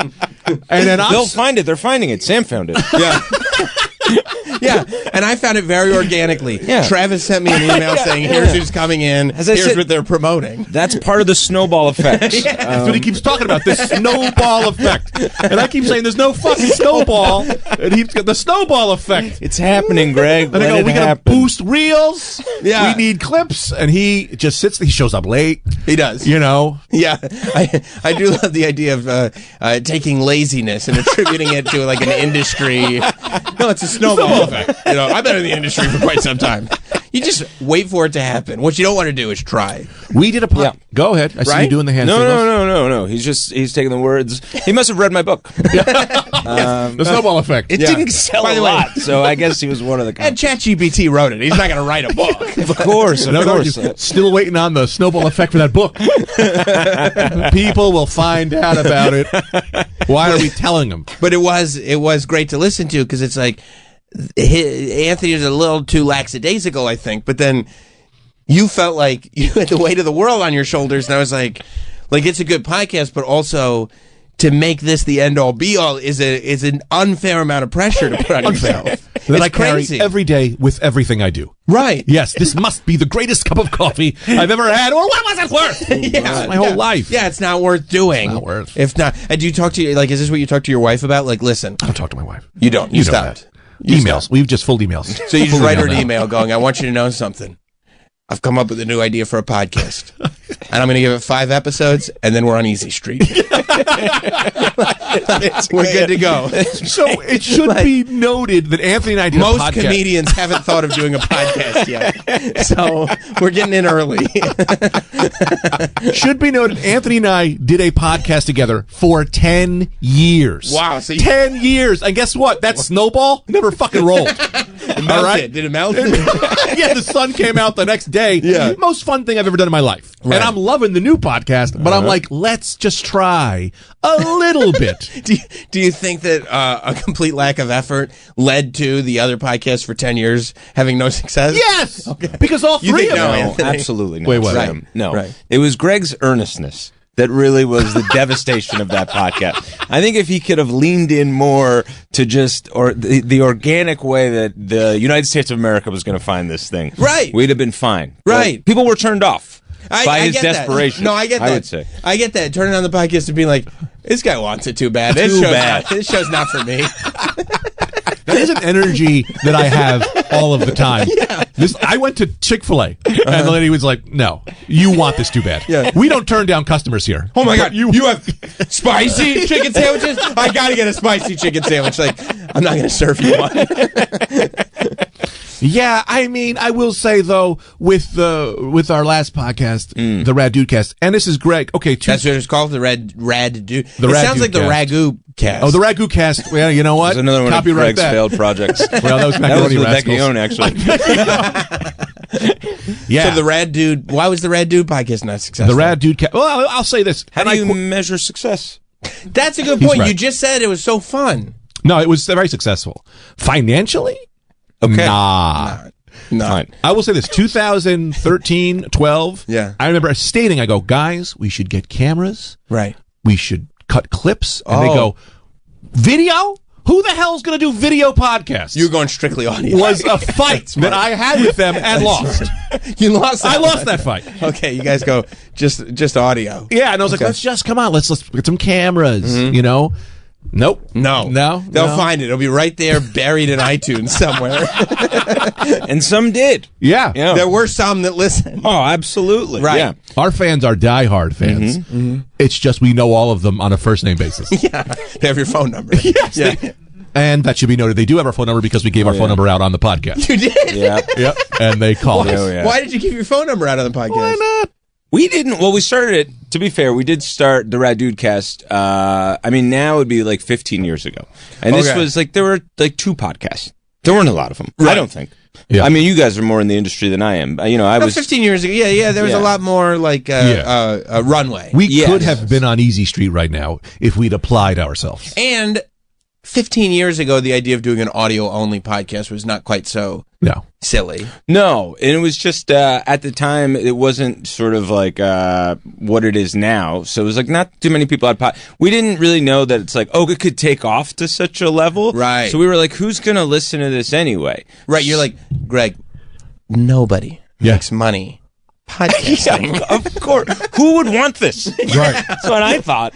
Yeah. And I mean, we did it for sheer love. We would do episodes to sabotage the fans. Like, we would do things like we did one episode where we just read the Forrest Gump script, and the very end we changed it. So the only way to know that Forrest Gump ends is you'd have to sit and listen to Anthony, me, and this guy, Brendan Ayer, another great comedian, just talk through Forrest Gump for an hour to the end to say we change it. What did we change it to? I don't remember. I'll never listen to that shit. No. But we would do like...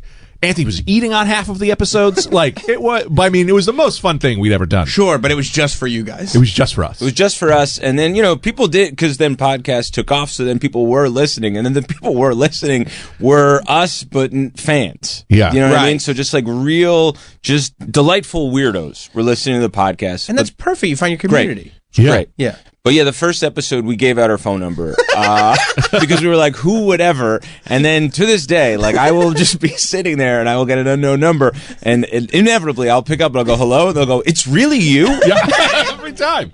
And also, like, that was 15 years ago. You didn't change your number, nothing. And then they get annoyed when they get a phone call and go, hey, it's me.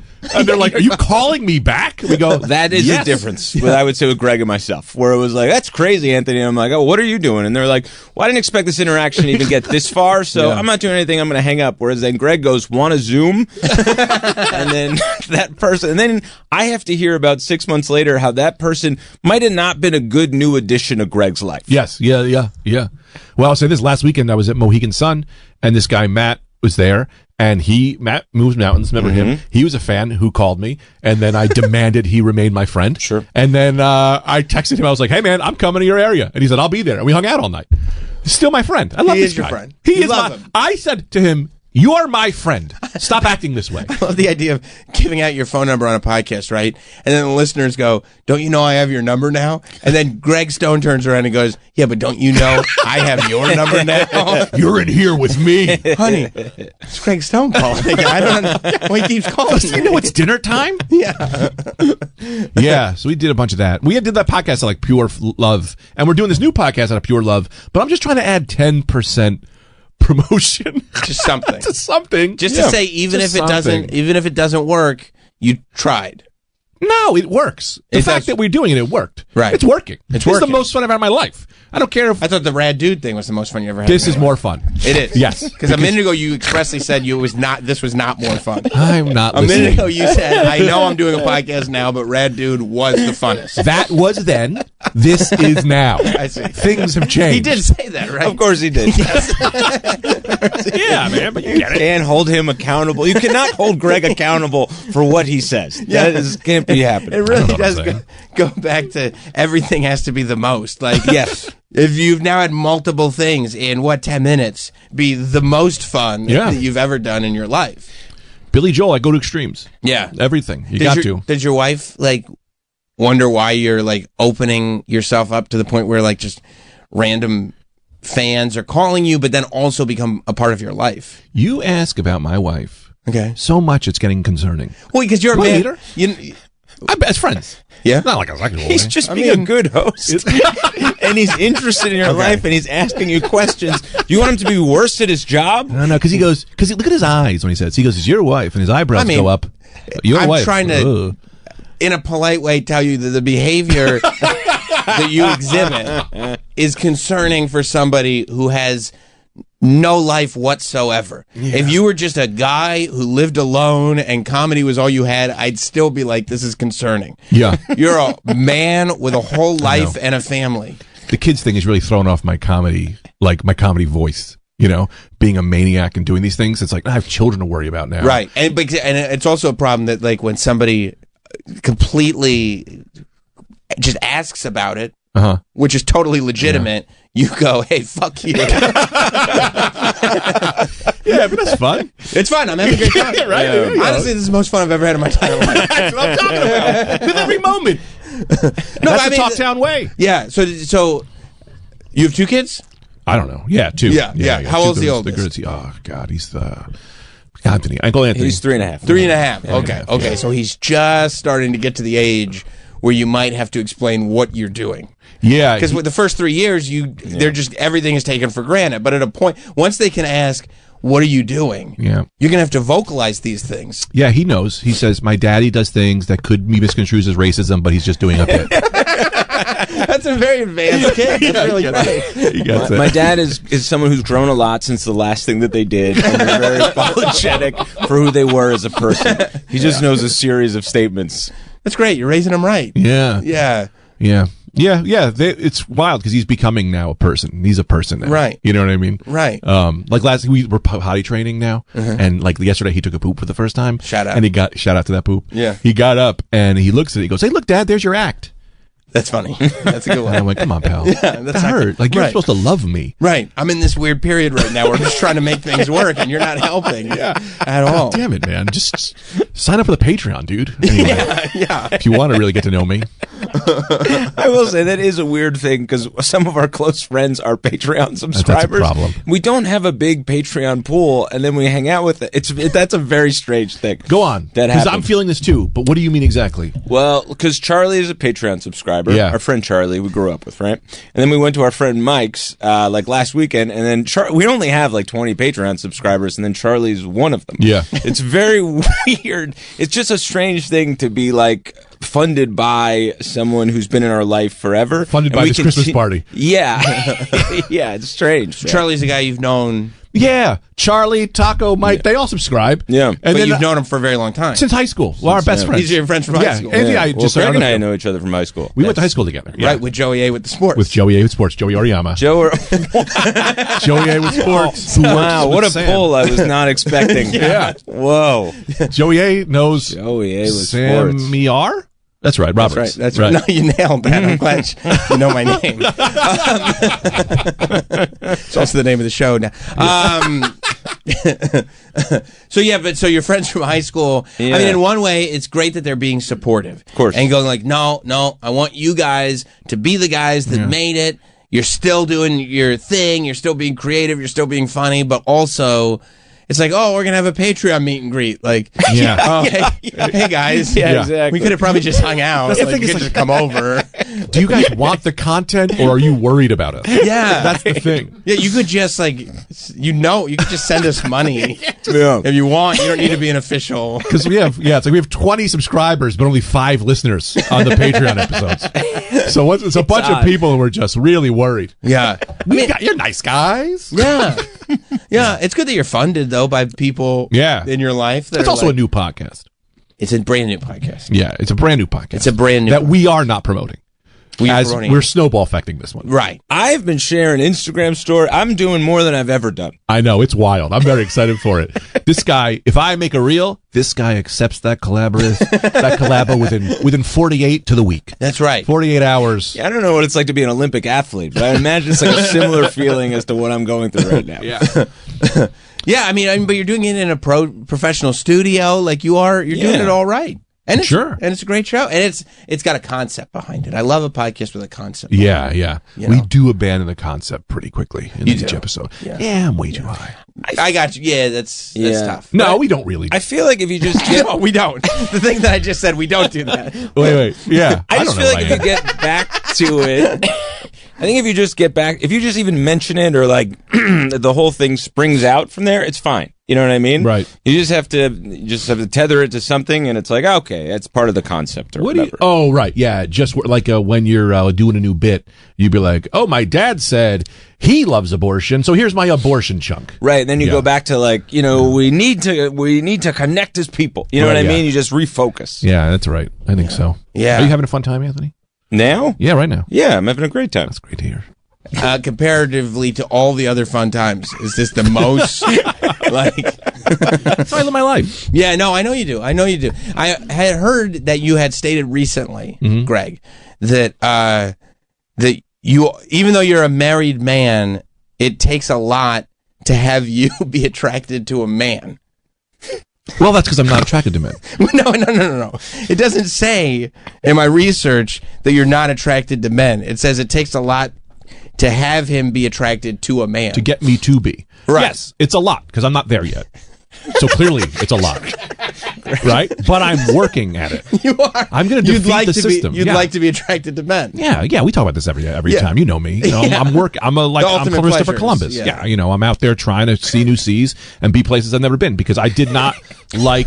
You will be in the Hall of Explorers. Yes, Magellan, Columbus, and you. That's right. Me. That's what I'd like to be. There's so many things he didn't want to. Courage. Yeah. Is not doing something that other people are scared of. Courage is having fear and then defeating the fear. That is what I am with sexuality. Defeat the fear, beat your brain. How close have you gotten? Oh, yeah. I fucked a guy. No, I didn't know. Not very, I don't know. It's more, this is what sucks. It's like more. This is his mind right now. I'm going to be sarcastic about this, except I've gotten closer than you would think. So I can't be that sarcastic about this. No, let's explain what is happening right now. I've been talking about this way too long. Right. And because of that, right, I'm now getting messages and people at shows trying to fuck me. Right. And it's becoming too much, and I've realized this bit is becoming I must slow it down. And then every time we're here, we talk about it again. We're talking about it again. And so you're on one end going like, well, we got to keep the bit going. This is fun. We're having a good time. Yeah. But on the other end, the fact that I brought this up has you concerned. I'm building a fan base of men trying to accept the challenge. That you haven't, that you turn down every time. That I turn down because I'm married. Of course. And because I'm not who I want to be yet. Right. Which is a fantastically gay man. Right. This is like if you're Columbus, except all the natives that were living in America got on boats and actually pulled his boat in. Like, get in here, Columbus. We want you. Right. He's like, no, I don't want to do this. This isn't even where I'm trying to go. Like, I don't want to. I was just trying to ride around the seas. No. We need you here. We need you here. Yeah. And that's how a lot of diseases spread it. That's right. Yeah, so I'm like, I had a guy at the show. I mean, we talked about this on our podcast, but I had a couple of men show up to the show in St. Louis, and you always know, there was like, oh man, big fan, love you, you're so funny, and they go, and then they throw something at the end, and they go, oh, that shirt though, that looks really good. And I go, here we go. I know why you're here. You're not a Rad Dudecast fan. Right. You saw me on this, heard me on Jim and Sam. Right. And you think you're going to be the one. Right. You know, even though I am trying, but. Well, when's your birthday? June 19th. Maybe this is the ultimate pleasure that you've ever experienced. No. I've turned away now. You're not doing ultimate pleasure anymore? I've beaten ultimate pleasure sexually. Now I've beaten it. I've beaten it. I've done all of the things. Can you remind people what the ultimate pleasure is real quick? Just the abridged version. Every birthday, on my birthday, I do something new sexually I haven't done before. Right. And I try to advance the system. I try to beat the brain. For instance, stuff, stick a finger in the butt, watch a porn you didn't do, fuck a bunch of bins, all that kind of stuff. Yeah, I put during COVID, I put a fleshlight. Why am I telling this again? Go ahead. Into a bunch of bins, and I fucked the bins, and I had what VR. What do you mean bins? There was a bunch of action figure bins. I had bins full of action figures. Right. And the only thing that would to hold the weight of the action figures were still in the bin? Yeah, that's you why fucked I your action figures. Wow. That's crazy, dude. That's awesome. So, like, if I came over your house, I was like, let me see your collection. You fucked them. It's like an orgy. That. Like, can you imagine that? Like, you're like, oh, I want to see these action figures. You're taking them out. He's like, oh, by the way, like, I shoved a fleshlight in there and had sex with it. Why are all the head sculpts frowning? Yeah. We've all been through some shit. I mean, this sequel to Toy Story is dark. When you're little, you think all your toys are alive? Yeah. Do you know what they've seen? The horrors that they've seen? No, I don't think I realized that you put your fleshlight in the action figure collection. So I had bins stacked up, and I had to hold the weight to hold it down. So you put it in between two bins? I put it in between two bins. You're standing? Yeah, standing, of course. I mean, I don't know, because when I pictured it, you had one bin, it was open, it was full of action figures, you put the fleshlight in almost like sand, compacts the fleshlight, and then you got on top of your action figure collection. Now, but you're saying you were standing, thrusting at the stack of bins. The stack of bins, and then VR goggles. What are you doing? Why? See, this is the thing I always have to fight for, right? Right, go ahead. Everyone in this room is masturbating. But you're all jealous. Not right now. Not right now. Everyone in this room is masturbating right now. You're all masturbating, right? But you don't treat yourself. Right. You don't go all the way. Right. You do it like a sad pants at the ankles. Look at me. Right. No. Take the clothes off. Put some music on. Get some sense. You know? I know you don't put on VR goggles and fuck your action figures. That's your idea of what? Elegance, Greg? Jesus Christ. But again, the action figures was just a weight base. If I had like free weights or sandbags, I'd have fucked the sandbags. Right. No, it's just because I tell you, I stopped for a second and got you upset. And I know you don't want me bringing her up again. Who? My wife? Oh, you bring her up. I love it. Okay. Because I was just picturing if your wife opened the door to the action figure room and she'd see you because your cheeks would be out. So she'd just see the cheeks thrusting against your action figure bins. And she'd go like this. I forgot it's his birthday. No, I have like an on-air sign I put outside of my office. For the ultimate pleasure. I flipped a switch, and it's like, we're on the air. You don't come in, No, that makes sense. I have that for my studio in my basement. Yeah, it makes perfect sense. What a crazy precedent you're setting with your kids. Mm-hmm. Their idea of what a birthday is going to be so different. That's right. From what's expected. You want to get a bouncy house? Like, no, that's not going to be able to maintain the weight of the fleshlight. That's stupid. One would argue I'm not telling my children about this. And eventually, my new dream now is to do so much content that they can't possibly listen to all of it. That's the so move. they can't hear this. That's the move. You know what I That's mean? the move. Just spread it out. What's this podcast? Nothing. It's hours of nothing so that my children can't find out about the ultimate pleasure. Right. Like they'll find the Forrest Gump one. Right. And they'll go, I'm not going to keep doing this. I'm not going to keep listening to these shows. And they'll never find out about it. Yeah. Yeah. No, that's smart. So I will say that because when I had the kids, that's when the ultimate pleasure started to be like, all right, what are we doing? I can't have apparatus around. Apparati. Oh, yeah. So I had like this body part thing that I had to put in a box. Torso? It was a torso that I had to put in a box. Pelvis or full torso? It was the boobs and the butt and the missing legs. Full torso. Yeah, full torso off Amazon. And then I told Amazon it never came. And then they gave it to me for free. And I think they were that's the craziest thing about this whole thing, I think, is what I'm hearing right now, is that in the middle of the ultimate pleasure, your grifter brain still wasn't turned off. In the midst of all this, you were like, I bet I could get this for free. Yeah. What an Italian from Jersey you always are. Hey, Amazon, I thought you were supposed to send me a torso. Never came. Never came. And I'll tell you why. Because something else, Amazon's going to be like, oh, he's grifting. They're like, no human would admit to purchasing, let alone say it didn't come. Right. Right. I love this. You got stoned one night and you were like, you realized, wait a minute, this is the perfect thing to lie about and get my money back. This will never work again. I have no idea Let me how do it. low I'll go. Right. Yeah. Right. So that's a free torso to you. That's a free torso. That's great. Right. That's really nice.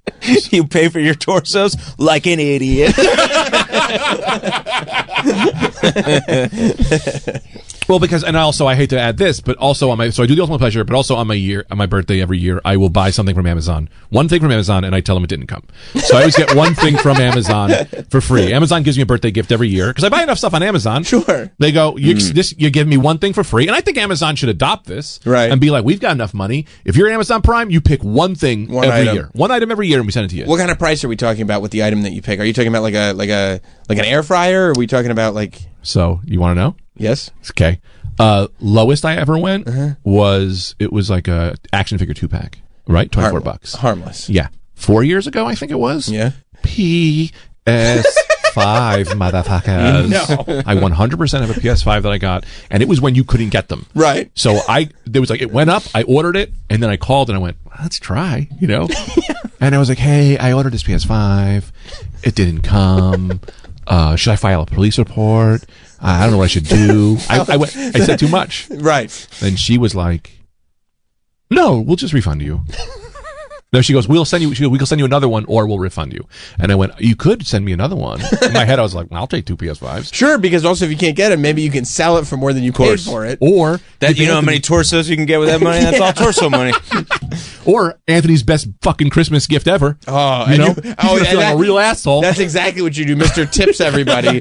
You'd show up and give him a PS5 like, I just thought you should have it. I saw it, I thought you should have it. Yeah. Like, oh man, this Greg Stone's doing well. Yeah. So I was like, whatever. And they were like, oh, well, we can give you another one or we'll refund you. And then they didn't have any more. So they refunded me. And I went, okay, if I plug this in, are they going to have am I going to right, I've got to activate it. Got to put my No, they don't have any of that. They got too much. Also, should I not be saying this on the radio? It's good that you say it. Yeah. This is why I don't trust. This is why it's like I've never press for them. Right. Yeah. For who? PS5 or Amazon? Everybody. Yeah, they'll be glad. So when I had my kids, before my son was born, I was like doing a bunch of things to prepare. And one of those things was I took the torso, I put it in a box, I taped it up, and then I went to a construction site and I threw it in the hole where they were digging for the construction site because I didn't know how to throw it out. Sure. It should be a short film. Yeah. It's so cinematic. Yeah. So funny. Yeah. And I did thank it. I swear to God, I did thank you. You got me through a lot of hard times. And, and I said goodbye. Did you know that this construction site had a hole, or did you just see a construction site thinking, I bet there's a hole. I'll bet there's a body-sized hole there. Yeah, no, it was a construction site happening by my wife's parents' house. Perfect. So I was like, oh, I know. I'll just go dump it in. I'll dump it up in there. And that way, if it hits the local news, your wife's parents are the first to hear about it because it's their neighborhood. Literally behind their house. Yeah. Did you hear what somebody did? And Greg's just over. That's disgusting. They don't check that for DNA, will they? Yeah. They said there was fluid still in it. Oh, that's yeah. It said it had so many. It had bruising on it that came from many tender kisses. Yeah, there were a lot of lipstick marks on its rib cage. Yeah, and the back had some kind of Dr. Doom action figure indentation. Nobody knows how it got there. Yeah. So we're moving on from the ultimate pleasure. Okay. That's good. That's good. You got to at some point. Yeah. You did Yeah, it. I'm an adult now. I got a kid. Different pleasures, you know. I will say that when you walk by like a kickboxing gym and you see a torso, like a dummy in the window, does a tear come to your eye and you get like a little nostalgic of what was? I remember her. I knew one just like you. Treat her well.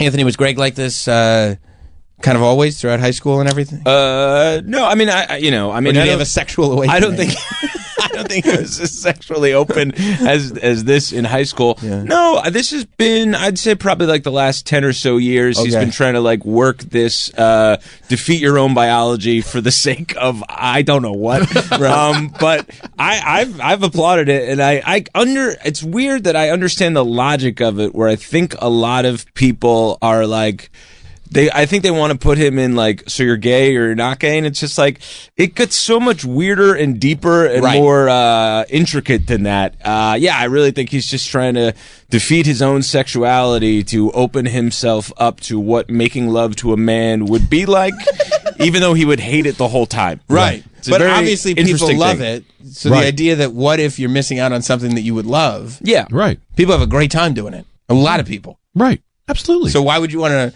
if you can get yourself there, why would you not, if there's a pleasure to have in a life, why would you not want to experience it? Totally. Right. I see it. Yeah. I mean, I and this is going to sound edgy. And if you see Greg at a gig or anything, go up to him, tell him you want to be that dude. That's also a great thing too, because you might be the one, right? And you probably are. You're probably not. You're.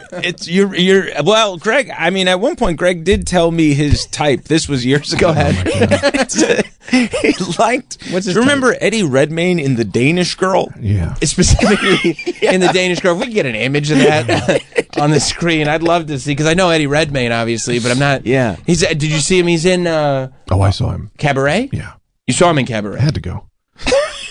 He's the one. It's a very sexually charged show, Cabaret. But I think what you're saying, like an Eddie Redmayne in Cabaret, like no, I don't like him dressed as a woman. I like him as a man, because then I'm cheating. But I guess, I see. You're like, that's that like loophole. I like a meek human. That's what. Yeah, it was more. He saw Eddie Redmayne, I think, when he was younger, and he was like, "That's my guy." Yeah. So a meek, like, I don't know, 22-year-old British boy, a 20-year-old British twink is what you're looking for. That's what. And because you want to be the man still. Huh? You don't want to lose any masculinity to this male I don't care partner. about masculinity in any way. Then why do you want somebody who's like I diminutive? saw him and my body said, maybe that's the guy. Like, you're just listening. Yeah, I just listened. I just opened up. Yeah. You know what I mean? That's important. Yeah. That's cool. I love that. I love the freeness of it. So I'll tell you, Go and this ahead. is how it all ended. Yes. Right? I will say there's a specific person who I would go, as a man, this is an attractive man. Right? I see him all the Chalamet? time. No, he works with us, and he's an attractive man. He's a comedian. He's Joe List. No, I'm not going to. Here's Joe List. Joe is kind of my type. Well, Skinny bean. Yeah. Tall though. Tall guy. He's too tall. Too tall. Yeah, he's too tall for me. You know. So there's a guy who works in the clubs. You know, and he's a gay man. And he's kind of attractive, and he was like, Mateo. he wants to fuck me so bad. Oh. And I went, well, and I was like, honey. And she was like, I don't give a fuck. Really? I'm going through all the steps. My wife does not care. My wife doesn't care about any of that. She's just like, this guy's a maniac. She's like, go do whatever you got to do. I don't really care. Would she care if you had sex with women? No, she doesn't care. She doesn't care. She doesn't care. She knows what I am. I'm a sexual. She just doesn't care. She just doesn't care. She goes, I'm the most sexual man who's ever lived. You are? Absolutely. Okay. You know, and my wife is a normal person. Right. And she knows no human can fill this cup. I gotcha. Even better, I think that she knows. So this is what happened, right? I was like, this guy wants to fuck me. And she goes, go ahead if you want. I don't really care. Wow. And then I went, I don't think I wanna. And then my body stopped. You needed the obstacles to say I would if not for. But once those obstacles are cleared out and it's just you. Yep. And my wife was like, yeah, my wife is calling the bluff. Wow. You know? And then I was like, okay, there's nothing holding me back. And I'm like, I can't. I don't know that I want to do this for like so many other reasons. Right. Well, also too, you're heterosexual, one of them, right? Yeah, that's the bit. Is that the main one? But also the bit ends if you do it, which I think this has been such a fun period of 10 to 15 years of your life where you get to go on every radio show and podcast and hammer this home. And then if you do it, all that ends. Right. You're just like, no, I did it. On paper. Exactly. It's like communism. that's good for one more good appearance. Right. Because it's like, oh, now we got to get the payoff. Of course. But it's like, then the next time, oh, man, Greg wants to come back in. It's like, I don't know, we kind of did it. Yeah, but it's like communism, like on paper, seems to work. Right. But now someone's offering me land. They're practice. saying, here's the government.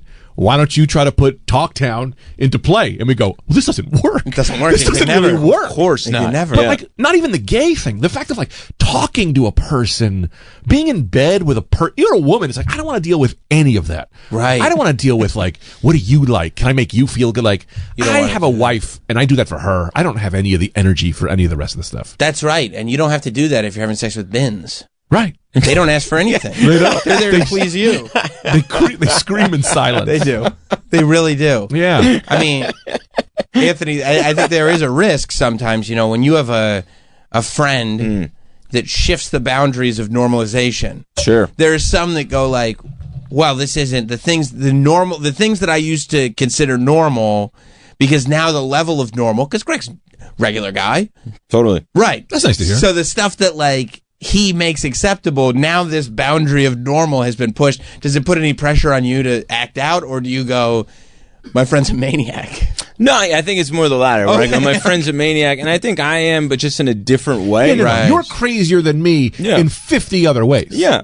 Yeah. It's just not in the way of fucking bins. Right. Sure. But you're not the most sexual man in the country. I'm not, I'm not, and and I think I knew pretty early on in our friendship, there were just moments of like, oh, Greg is just so horny. Like, he's horny a lot. Yeah, because we were talking, and he'd be like, I mean, you wake up your day, you masturbate the first thing you do, and I was like, what? Like, you would never do anything. That's what I mean about the normalization. Yeah. You do this, of course, and you're like, I do not. Yeah. And I'm quite sure most people don't. Yeah. So I think, like, in that way, no. But then in other ways, I think I'm probably more of a weirdo. It's just not, I think, in the sexual realm that Greg is. Well, what realm are you?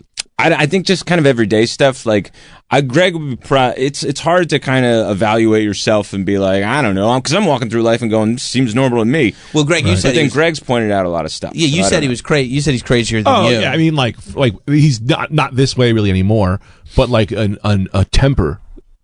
Sure. Angry guy. Of an insane thing that like he's the most pleasant, sweet man until you hit 9 out of 10, and then like. It was like 0 to 9 is all he the says same. This isn't true, but I have several witnesses that say he, during his young age, bit through the wire of a Nintendo controller. You did that? Not true. Bit through the wire. Was it plugged into the system? Like a badger. That's like not bit through it in a rage. Because that rage, to bite through a control, it's very difficult. It has to be lasting. It can't be. It's one thing if you have a moment of rage, you slam the controller, now it's out of your system. Actively biting through the wire. Like a beaver building a dam. Wow. This is what I heard from 3 of our friends. 3? This is not. I believe 5? them. 5. I believe all of them. Your sources keep climbing. This is not true. Also, I choose to believe. I don't care what he says. That image, I don't care. It's way better. Does it strike you as in character? Yes. Okay. Right. Well, I'm very sensitive, so I think when you're very sensitive, the anger is sort of like, you don't know how to sort of regulate your feelings, especially when you're younger. I see. I've definitely tasted a wire. I will say that. I don't think that's a crazy thing to say. No, all right. Biting through the amount of teeth strength you would have to have, and the endurance or you would rage. have to have. Sure, yeah, but that's rage you have to keep checking back in on. You're the Wolverine. That's a project. Sustained 20 minutes of rage. Which is a long time to be rageful. It's a long time, and you pass out, I think, at some point. I would think just the blood pressure go to your brain. Like, it'd be crazy.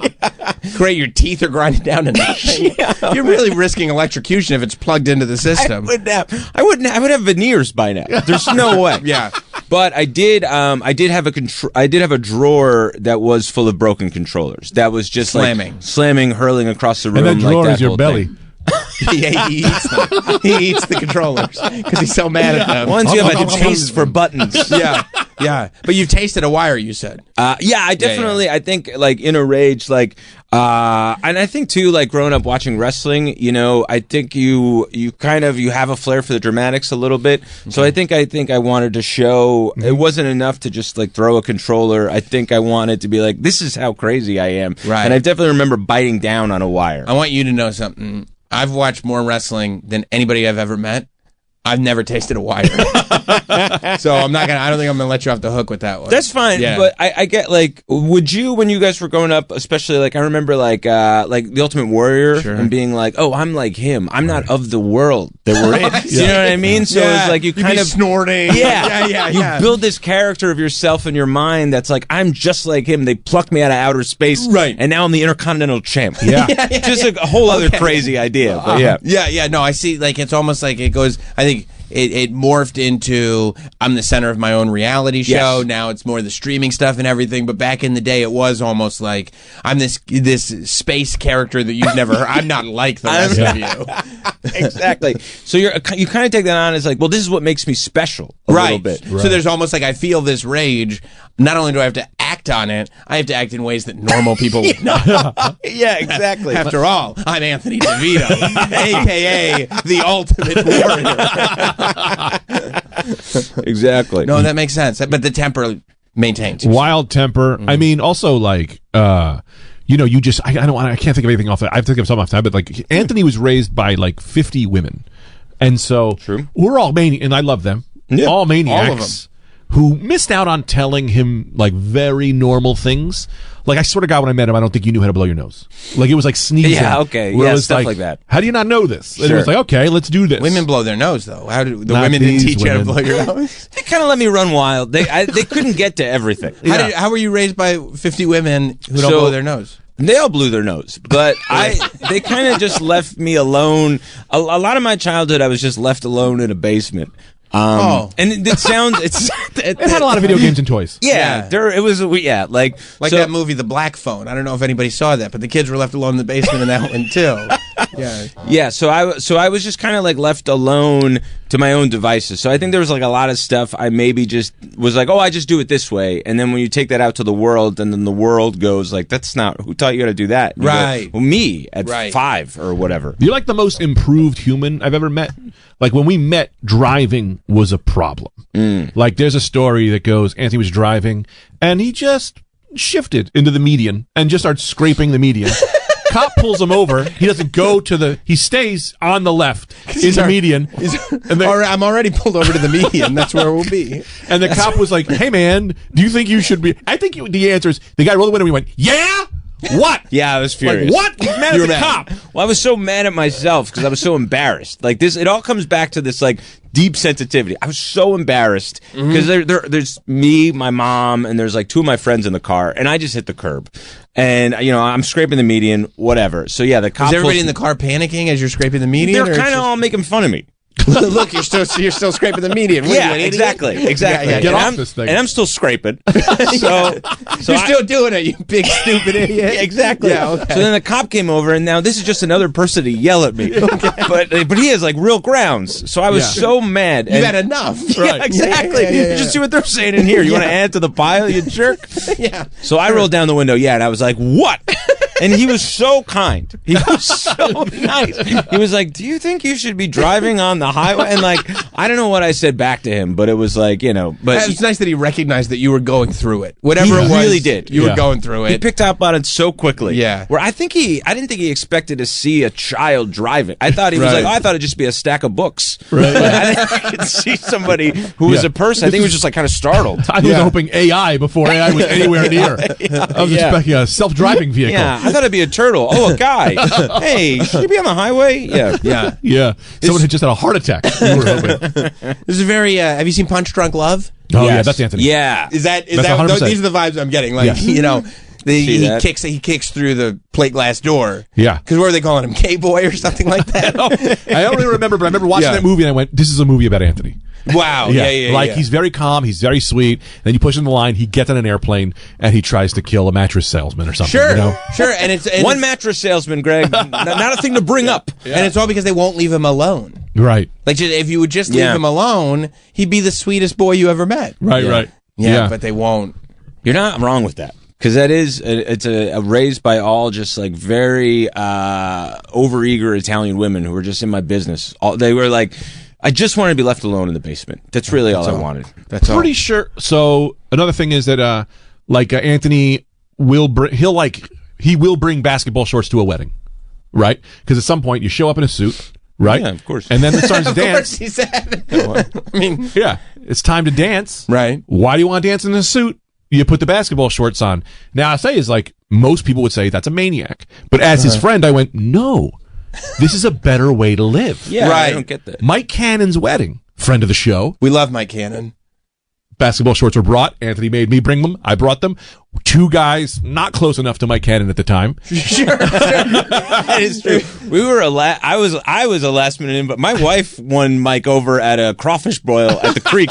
He was like, she's great. And then all of a sudden I was going to his wedding. Yeah. It was almost like word will get around the club. I better invite these guys. Yeah. And so we looked like we did a pickup game.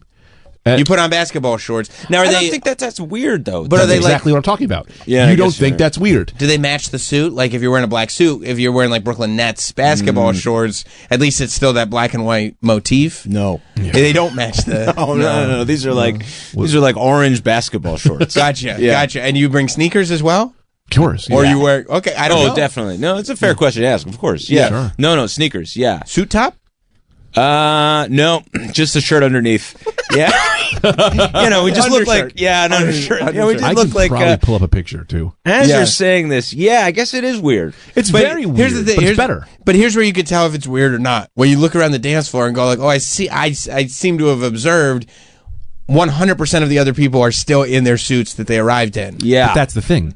His energy is such that then other people start going, hey, maybe I'll take my shirt off, right? And then other people Does that happen? Yes. No. No. One guy. Greg. Happened to me. Just Greg. Yeah. But people now the party is so much bigger and people love it. People go nuts. And then, so he's Did people love that you were in your basketball shorts and t-shirts? Don't complain. No complaints. Okay, I heard no complaints. That's a huge difference because a minute ago you said people loved it and started ripping off their shirts, and then within 30 seconds it went all the way down to, well, nobody directly complained. My memory guy is a fucking liar. I have no idea of the things. Usually I just say it out there and someone goes, that's not how that happened. That's not true. All right, okay. I believe you. Yeah. Do you have the technology to call Mike Cannon? Call Mike Cannon. See if he remembers. I mean, do we have that tech? I could probably. You want to call him on the phone? I was just gonna, that's my idea was to just put it on speaker. I mean, I don't know if that's iPhone, but yeah. Let me text him. Let me see if he's around. Yeah, see if he's around and see if he remembers, and maybe he could tell us, because I'll say like there are some people. If Troy did that at my wedding, I'd be like, good for Troy. Yeah. If other people did it, I go, fuck them.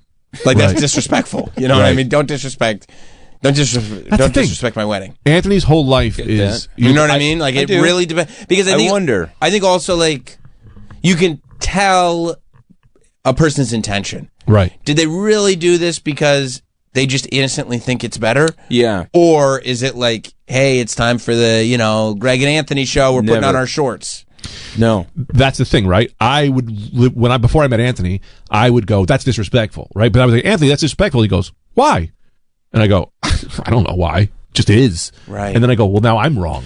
Yeah. Right. It's definitely in that instance. I wasn't looking to be the center of attention at all. I just want to be more comfortable. Right. You're going to dance. Yeah. The idea of dancing in a suit is like a crazy concept to me. Right. So I just wanted to be comfortable. That was it. Right. Yeah. Yeah. I've been at weddings where I know what you're talking about, where someone does a thing where you're like, hey man, you're not the bride or groom. Right. Yeah, this isn't your day. Yeah. But no, you can usually tell pretty quickly. Yeah, I think so. And it feels like if you guys do it, it might be one of those things that you go, oh, this is fun. The guys are having fun. Because I wanted people to have fun at my wedding, but I wanted people to actually be having fun, not try to make it about themselves. We're boosting the wedding. Yeah, and You think it was a boost? I think it was a boost. Absolutely. Yeah. I mean, absolutely. Yeah. I also think it was like a big enough wedding on the dance floor where it was like it would go unnoticed. You know what I mean? There's no way that's like, possible. I wonder. That's impossible. Maybe you're right. Yeah, And I will say, I do believe we may have even asked Mike first. It was like, hey, man, you mind if we put some shorts on? And I think he was like, hell yeah, man. Go crazy. Have a good time. Yeah. I think also, too, knowing Mike, you're like, it's fine. Yeah. You know what I mean? Right. I mean, we'll find out. Maybe it wasn't, but like, yeah. Right. It wasn't. Who's to say? That's the thing I'm learning a lot, too, in my older age, is that a lot of the things we may have done may have not been okay, but we just smiled through it. And those guys were like, well, I like them enough that I'm not going to ruin a friendship. They don't over know. this. I think it's always been like, well, they don't know. Yeah. They don't know any better. They don't know any better. Yeah. But then I was thinking about that. In my wedding, Greg found a kimono. Remember that? I found a kimono? I think Charlie's girlfriend, Kat. Oh, I forgot about Charlie. Charlie's the Patreon guy. yeah. Kat, for some reason, Kat had a kimono. At one point, you had a kimono on at my wedding. I also, gave one of the drunkest speeches I'd ever given. Oh, here's a classic Anthony thing. Hang on one second. Oh, yeah, Do we yeah. have? I can do it. Yeah, can you put him on the air? Okay. We're going to get to the bottom of this right now. Tell me when you... Mike? Yo. Mike Cannon. Welcome, Mike Cannon. It's a pleasure to hear your voice. It's a pleasure to hear your voice, Mr. Last Man Standing. That's right. That's a great name of the show if you want to change Last it. Man Standing. Yeah. Yeah, you and Tim Allen. Yeah, and that went well for him, right? We have Greg Stone and Anthony DeVito that are in studio with us today. And unfamiliar. Well, they're talking about some of the things that they do that they feel are better, and they said that like one of the things that doesn't feel crazy is changing into basketball shorts and an shirt at a wedding for the dance part, and they just realized that they did it at your wedding, but to this day they're not 100% sure if you thought that was a fun thing or a shitty thing to do. Well, one, I appreciate the fact that they think they made it to the dance part. That's not what happened all. The ceremony was barely over, and I could see the Russell Athletics like grinning out of Greg's suit pants. He was ready to hop into mesh shorts immediately. I got to be honest, dude. I was on so many hallucinogens at my wedding. I looked at it as just completely normal behavior, and everybody should be as comfortable as humanly possible. I thought that might be the case because they both said, Mike seemed fine with it. So. Mike was like, oh, don't we all do? Were you wearing? Is that how you? Because a minute ago you said that you would bring shorts to a wedding. Are you wearing the shorts under the suit? No. Oh, like I'm Superman. not. I don't know what Greg is doing. I'd love to comedically say yes, but no. Okay, good. Good. I'm going to see if I can look up Mike's wedding. I know I have photos on here. What was your wedding, Mike? What year? Where was it? Oh, it was in 2016. It was at where the hell was it? It was in the Catskills at a Full Moon Resort. Wow, but yeah, it was like light out, and they were in like full poorly fitted t-shirts and basketball shorts that haven't seen physical activity in 10 years. Because they're both of the opinion that there's really nothing wrong with it, and it's actually kind of normal, and it doesn't make sense to dance in a suit, except every single other person that was there seemed to have no problem dancing in a suit. Yeah, these people. Yeah, I mean, go ahead, Mike. My dad and Nicole's dad were vying for biggest sack of shit at the wedding, and Greg and Anthony came careening off the top rope. I do remember asking, and you being like, yeah, man, you got to go for it. But I'm remembering like, yeah, you were on so many drugs. Yeah. Because we're not... that should give you an insight into how appropriate anything was. Right. Yeah. Right. I do remember the night before the wedding, the highest I've ever seen anyone in my lifetime was Mike. The night before? The night before. Okay. Yeah. Where I was like, I don't think you're going to make it back to your own wedding, which is in this spot that we're sitting in right now. I don't think it's going to happen. Yeah, if you pass out here, we can weekend at Bernie's you if we have to, but you have to pass out right here. Yeah. And then you woke up and immediately... I think I did. And then when you came to, immediately did more hallucinogenics for the ceremony. Yeah. That's right. Well, I had to get back to the place I was when I fell in love with my wife. Yeah. That's right. That's very romantic. I love that a lot of people go like this, man. you got to live in the moment when you're getting married, because a lot of it you won't remember later. And I go, what? Because it goes too fast. And they go, no, all the drugs, all the drugs that you're on. Also, could be noted that people didn't realize how many drugs he was on because he had what I like to call the great diversion on the dance floor with two people in basketball shorts trying to do the fucking the worm. Those guys are fucked up. Huh? I say, yeah, those guys are. Yeah. It was literally Greg, Anthony, and Nicole's non-verbal autistic cousin in the exact same outfit on the dance. See, he's doing it. And I talk so much, I didn't realize he doesn't talk. I talked like after 3 hours, never let him get a word in. I had a great conversation with that guy. He's the only one who got me there. Man, you get me.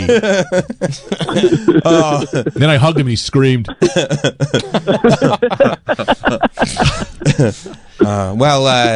Mike, thank you for bringing some clarification to all of this. And I'm sure I mention it all the time. I think it's a completely appropriate move, especially if you're Greg and Anthony. Others would have a tough time pulling it off. Yeah, okay. You think it's a completely appropriate move. Mike, how many weddings have you been to that you changed into basketball shorts and an undershirt?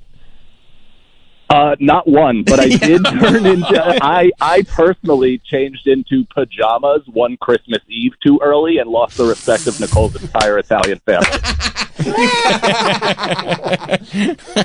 What? It's Christmas Eve. I thought. Out of pajamas into a shirt, back into pajamas. That's great. Thank you, Mike. I'm sure we'll see you soon. Thank you, boys. All right, talk to you Absolutely. soon. Yes. All right. Peace. Okay, so is that a weight off? That you know that like it's all good? Yeah, I would never walk in with that weight. It's a recent weight. Right. Up until 5 minutes ago, I was like, I didn't even remember that as like a memory, and then I was like, oh Jesus, was that a bad thing? Yeah. Do you know about? That's kind of nice. Just because this popped in my head. Yeah. Because you don't even know. Like we best friends now. It's like fucking 25 years later. Like that's doing comedy for 20 years. Beautiful. Do you know about Gus Dakota and Suntune? Have I brought this up here? No, I don't know about Gus Dakota or Suntune. Okay, so when I started doing comedy, I don't even know. Help me on this story. We went to go do karaoke once, and Anthony said, "Hey, I got a box full of shit. You want to do characters, right?" At karaoke. At karaoke. Okay. So we went to this karaoke place. I had a fake mustache, sunglasses, a headband. Anthony had his hair parted to the middle, like pedophile sunglasses. Sure. Members only jacket. Sure, pedophile jacket. Yeah, I got it. You know what I so mean? he's kind of going for a motif. Yeah. And I think I wore a shirt that I like drew on. It was like a white V-neck that I drew like a dinosaur with a pyramid behind forgot. it. And it just said religion. Yeah. It was just like all character. Yeah.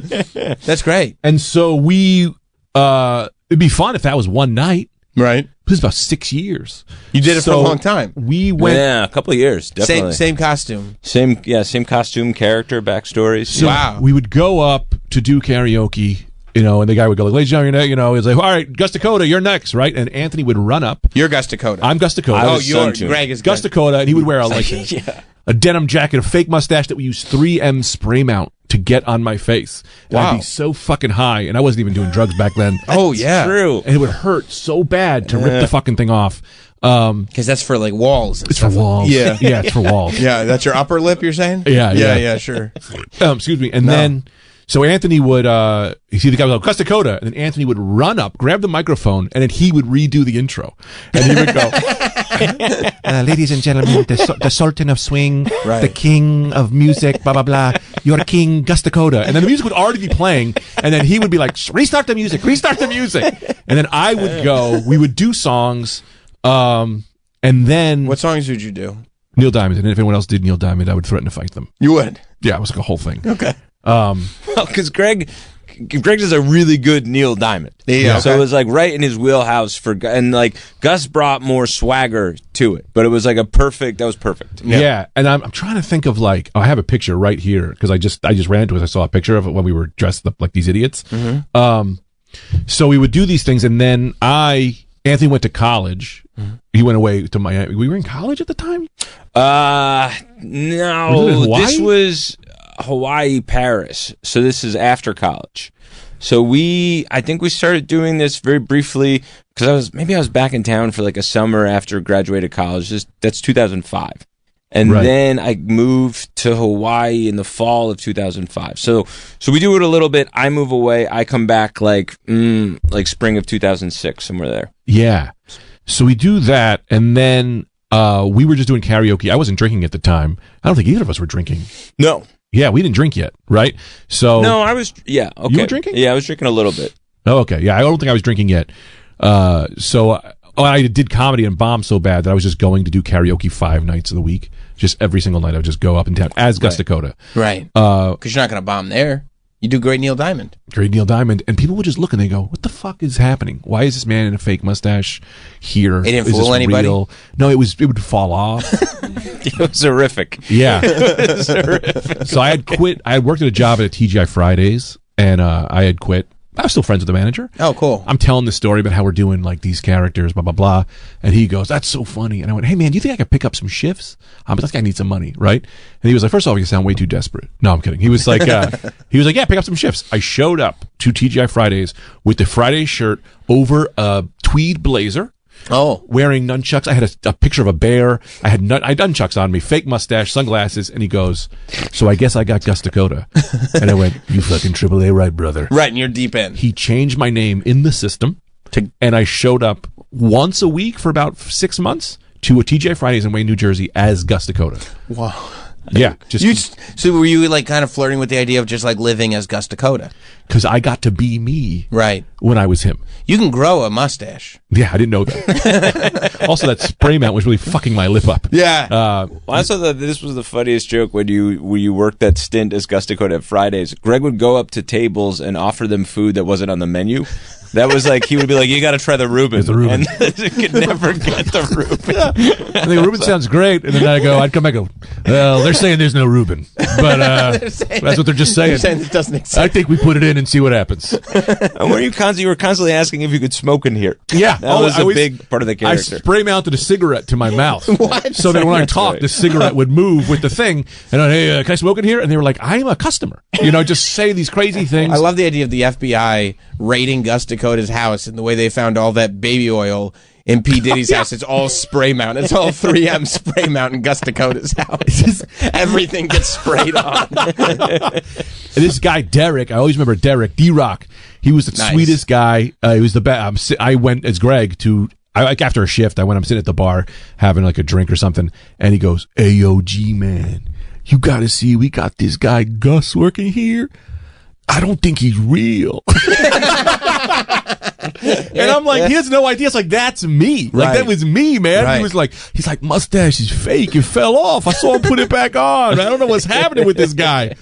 But that's like, we wanted to do comedy so bad, but we weren't doing comedy. Yeah. So it was like, we just did all this other shit that was just way more. And this was no filming. No we're film. just kind of just doing this for us. For yourselves. Yeah. And then, you had, I was gone, but you met a girl at a party as Gus. Yes. And then. I met a girl at a party as Gus Dakota. Mm-hmm. She hooked up with me. And I did not leave character. And she just could be like, it's so funny. I love you, blah, blah, blah. We made out. She becomes my girlfriend. And at the time, I was doing this documentary called The Glorious Mustache Challenge. This is before mustaches were a thing, right? There's like no one had a mustache. Yeah. And the idea was, hey, grow a mustache and we'll see how people react, right? That's documentary. So, yeah. Okay. How quaint was the world? Right, yeah. right. Oh, my God. Didn't do very well. But I grew. I think it might, I don't know, the snowball effect. It might still pick up. This might be the thing that pushes it. So I grew the mustache for... The documentary was also the time I was dating this girl. So then I'm dating her, documentary ends, I shaved, she broke up with me.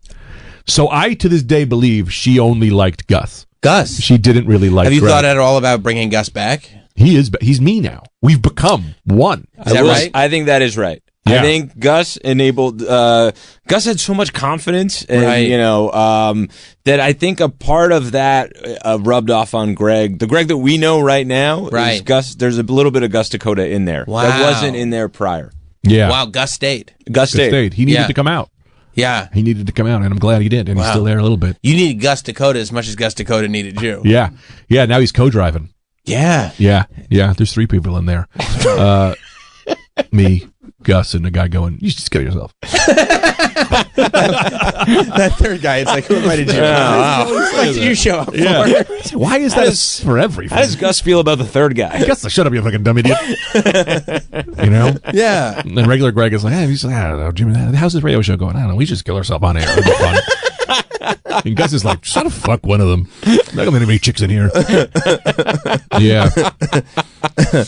Yeah, we did that together. We were just going different places. That's beautiful. Yeah, we went. I remember us going to a strip club in Troy, New York. Oh no, it's my favorite moment of you ever in my life. He's dressed as this character. Do you still do the voice? I don't even remember. The voice was like a very like a feminine kind of like. Hey everybody, kind of like that. Yeah, something along those lines. I was like, oh, welcome to the Gus Dakota show is about to begin. It was an effeminate immigrant from a country you would never know. Right. So you never knew where he was from because he when Anthony shaves, he looks like you have no idea what race he is. So he had this hair part in the middle, and the greatest moment, the funniest thing I've ever seen you in my life is this stripper is trying to like get Suntune, and both legs show up like are around his face, and all you see is vagina, Anthony's face, and in between them a bottle of Axe body spray sprays himself in the face, like maces himself, because he would just walk by women and go hello, and then spray himself, and they go, oh, what the fuck? It was just too much. Because in my head, Suntune is like an immigrant who does, but he still wants to like get laid, but he doesn't know how, and he sees an Axe body spray commercial, and he goes, that's the ticket. Like American culture is like exactly. So he like keeps an Axe body spray on him at all time in case a woman walks by, he can spray himself. So and you were there, obviously. I was there watching. You know that he was watching? I mean, are you doing it to make him laugh, or are you just lost in this character? I think a bit of both. Yeah. I think I'm like, this is true to what the character would do right now, and then also I think this would be hilarious for Greg to see. Right. So I think it was a bit of both. And then at the end of the night, would you be like, would you kind of come down and go like, what did we do? Why did we do all that? Or I don't think we ever questioned it as much as we were just like, that was the right thing to do. I think we always thought we were handling whatever age. Is this? Yeah, that's them. I mean, that's us when we brought it back, so it wasn't fully there, but that was like 80%. Oh, wow. Yeah. Wow, I'm looking at a photo. Oh, yeah, okay. So, Gus, what's Gus's last name again? Gus Dakota. Gus Dakota. You fucking dribble A right. Yeah, he's got a really cool fuck you fucking fuck t-shirt on. That you see at the gift stores here. Yeah. Nice little bandana. And yeah, I see, Anthony, like you do have the beard here still, but you do have your hair is slicked down. Yeah, it's terrifying. Yeah, I got the short shorts. Yeah. Yeah. And this is when we did a Christmas album. You did a Christmas album, which I forgot. We did a Christmas album one year. We did that for the Rad Dudecast, for the Rad Dudecast years later. Yeah. So it was crazy, but I mean, it was like one of the funniest things. You just like because women would walk by, and he'd smile like hello, and then they go huh, and he go like immediately spray himself. Like what the fuck is that? Oh, it's so funny, man. It's so interesting though, because from the origin, it feels like you guys are just like there's something in your DNA where a performance is just for the sake of the performance. Well, which is probably why it's so difficult for you at this point to go like, no, we have to tell people we're doing this thing. Yes. And it's much more Anthony and your instinct to be like, no, bro, we just do it to do it. Totally. Right. And I don't have the responsibility of 2 kids. That's really that changed. That's the main difference. Is I'm just happy with this existence. You know what I mean? The people that like us, able to make a living. That's great. And Greg is like, I have these 2 children at home. I have to care for, and that's a difference. I have them now. Right. And it's like I have to start making. I have to start attempting to bring money home. Yeah. Or else I have to go work at FedEx. You know that is true. At a point, like once you have kids, all the silliness. If you can somehow rope it into. Well, I'm providing for the family through the silliness. You can keep doing the silliness. Right. But if you're not providing for the family with it, it's like, if Gus Dakota isn't providing for the family, he's not allowed to exist anymore because it's like, this is a total waste of everyone's time. Absolutely. Absolutely. It's like, so what'd your dad do for a living? Oh, no living, but he was another man sometimes. Yeah. Sometimes he puts on a hat. Yeah. Why aren't you hanging out with your kids right now? Oh, because I'm just like walking around as this character that has no sort of viable anything. Right. Well, see, that's the thing too about our relationship that I always come back to. That was, I feel so bad for the comedians as we started comedy together, but I only ever did things to make him laugh. and he did things to make me laugh. And so like other people would find that funny, but it was like we weren't trying to make them laugh. So it was like, oh, well, fuck it. But now it's like, hey man, we gotta try to make other people laugh. You know what I mean? Well, I think it works. It works in stand-up because they're right there, so you have to adjust yourself based on, you're seeing them every night. So like, but with the other stuff, we've been less compromised on that, which is, good and bad, I guess. Well, listen, everybody go to Grove 34 in Astoria this Friday to see what this show turns into. Totally forgot. Yeah. Again. Now, if you're in Vermont, Greg and Anthony together will be at the Vermont Comedy Club in Burlington on Valentine's Day weekend. That's February 13th through the 15th. And, of course, the podcast, Welcome to Talktown, is available everywhere. This is the thing that's going to put you over the top, dude. I don't care. No. I don't even care. No, it's just fun. Yeah, it's fun. Yeah. It's fun. And it is a fun podcast. Check it out. Thank you for coming in, guys. This is fun. This was fun. Thanks. This was a lot of fun. This was great, man. Yeah, man. Thank you. Cool. Man. We'll talk soon. We'll see you tomorrow. Never said it was one. There's more Sam Roberts Show after this.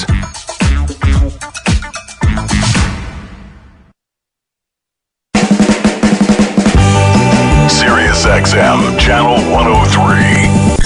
Faction Talk. 25 grand. That's perfect. That's perfect. And it's an anthology movie, so I mean to stretch 25 grand. Yeah, it's 5 stories. That's great. So that's $5 a story. Yeah. That's perfect. Yeah, and they're all different genres. It's really, really fun. Oh, really? So it's not all like... Yeah, one's a giallo.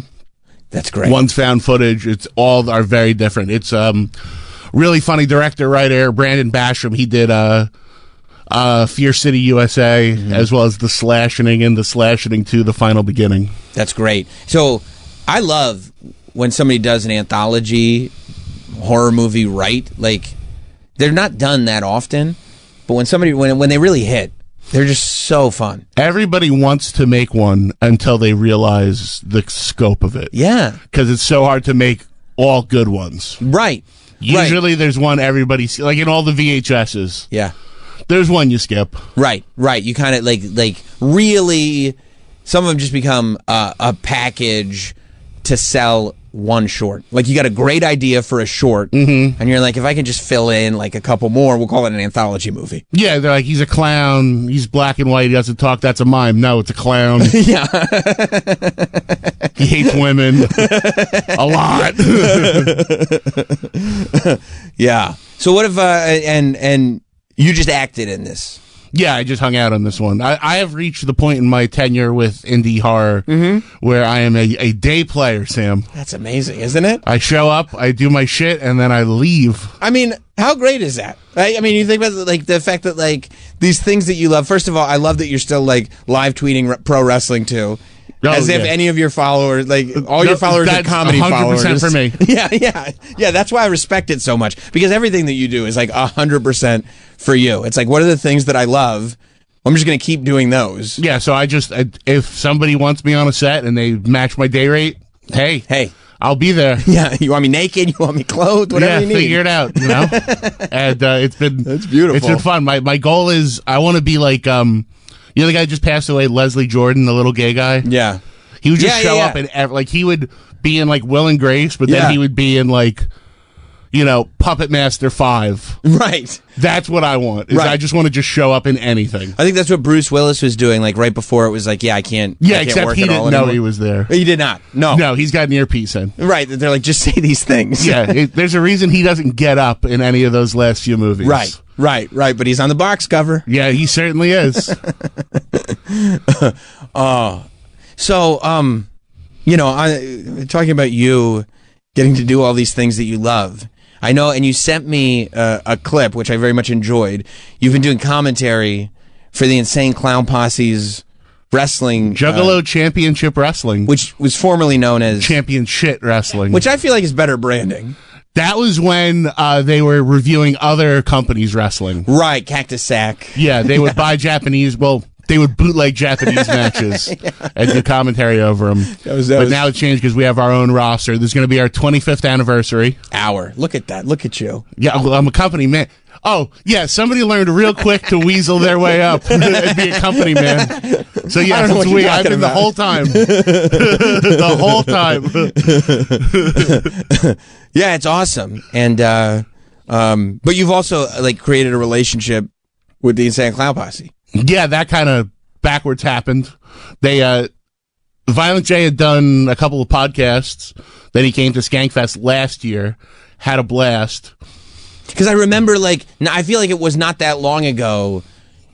I think that you hit me up, or that I hit you up. We were talking about the fact that you had Violent J in studio on your show. Yeah, he came down to Gas, and just the fact that he was in studio was like, holy shit, this dream come true. This is great. And then he just, I wound up getting the Gathering last year. Yes, and the one night of the Gathering, they're like, hey, do you want to do commentary for Bloody Mania, their pay-per-view? And I thought they meant on a match. Right. They just put me out there. You thought it was come in as a guest. I'm a comedian, but I'll jump in on this match. And I did the whole pay-per-view. Yeah, and then a few months ago, one of their lead announcers had to take another job. And Violent J was like, hey, do you think you could do commentary for a full taping?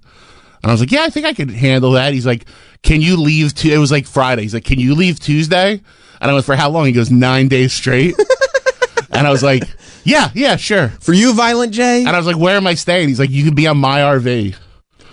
What? Yeah, I was supposed to be in a passenger van with the wrestlers. And then he goes, you know what? You want to travel with me? And I'm like, yes, papa. So I just hung out with him for, dude, there was a point 9 days where it was 10 a.m. Both of us are we don't have the shit on. And we're getting Arby's breakfast.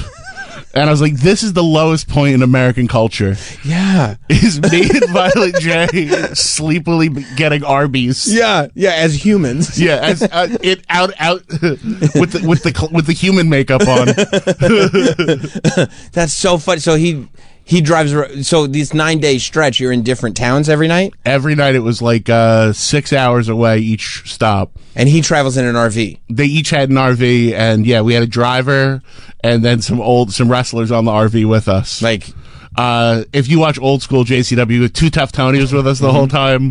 The Backseat Boys. Now, tell me if I'm wrong, but didn't they once have a professional wrestler named Fat Fuck Barrel Boy? Yes. Yes. They had the Evil Dead, who was dead. Yeah. But yeah, no, they have a great roster now. We got Willie Mack. Yes. Simon Gotch. On the last tour, we had Matt Riddle. Tell me more about this RV. Dude, it's fucking... when you say RV, is it like a fancy Will Smith RV? It expanded at night. That's sick. It did one of the things where it came out and got wider. Oh, that's it comes out from the side. Yeah. Yeah, it was nice. The first 2 nights I slept in the captain's chair.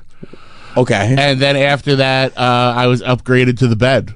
Wow. Now, do you have to earn that privilege, or... I think it was more they saw the scope of me. Yeah. But yeah, it was cool. We would drive all day, and then Violent J would have his hotel room at night, and I would sleep in the bed in the RV in the parking lot. Oh, that's so funny. He's like, you can travel with me. No, you a few nights he was like, do you want the room? I'm going to sleep here. And I would get the Big Joe Bruce suite. Wow. Yes. Wow. The funniest is when you call the hotels, because they have deals set up with hotels from being on tour for fucking 30 years. So I'll call a hotel and they'll be like, we were told you get the Big Balla Hatchet discount. When Violent J was in here, Neil deGrasse Tyson joined the show. And we introduced him as Violent, like that was his first name. Yes. Neil deGrasse Tyson shaking his hand and saying, "Hello, Violent," was a real highlight, actually. So he just would decide, I want to sleep in the RV tonight. Yeah, some nights he was like, I'm tired. Fuck, they're old men, dude. Yeah, they don't want to have to walk into a hotel, check in, dude, go they're to the old room. Fucking men, and they've been doing this. Yeah. Forever. 30 years. Wow. Nonstop, really. Even when they retired, they said they retired. Yeah. But, they're still doing all the big shows. They're doing stuff like this. Yeah, and the shows are not, so it's we did the Train of Terror tour. Okay. And that would be a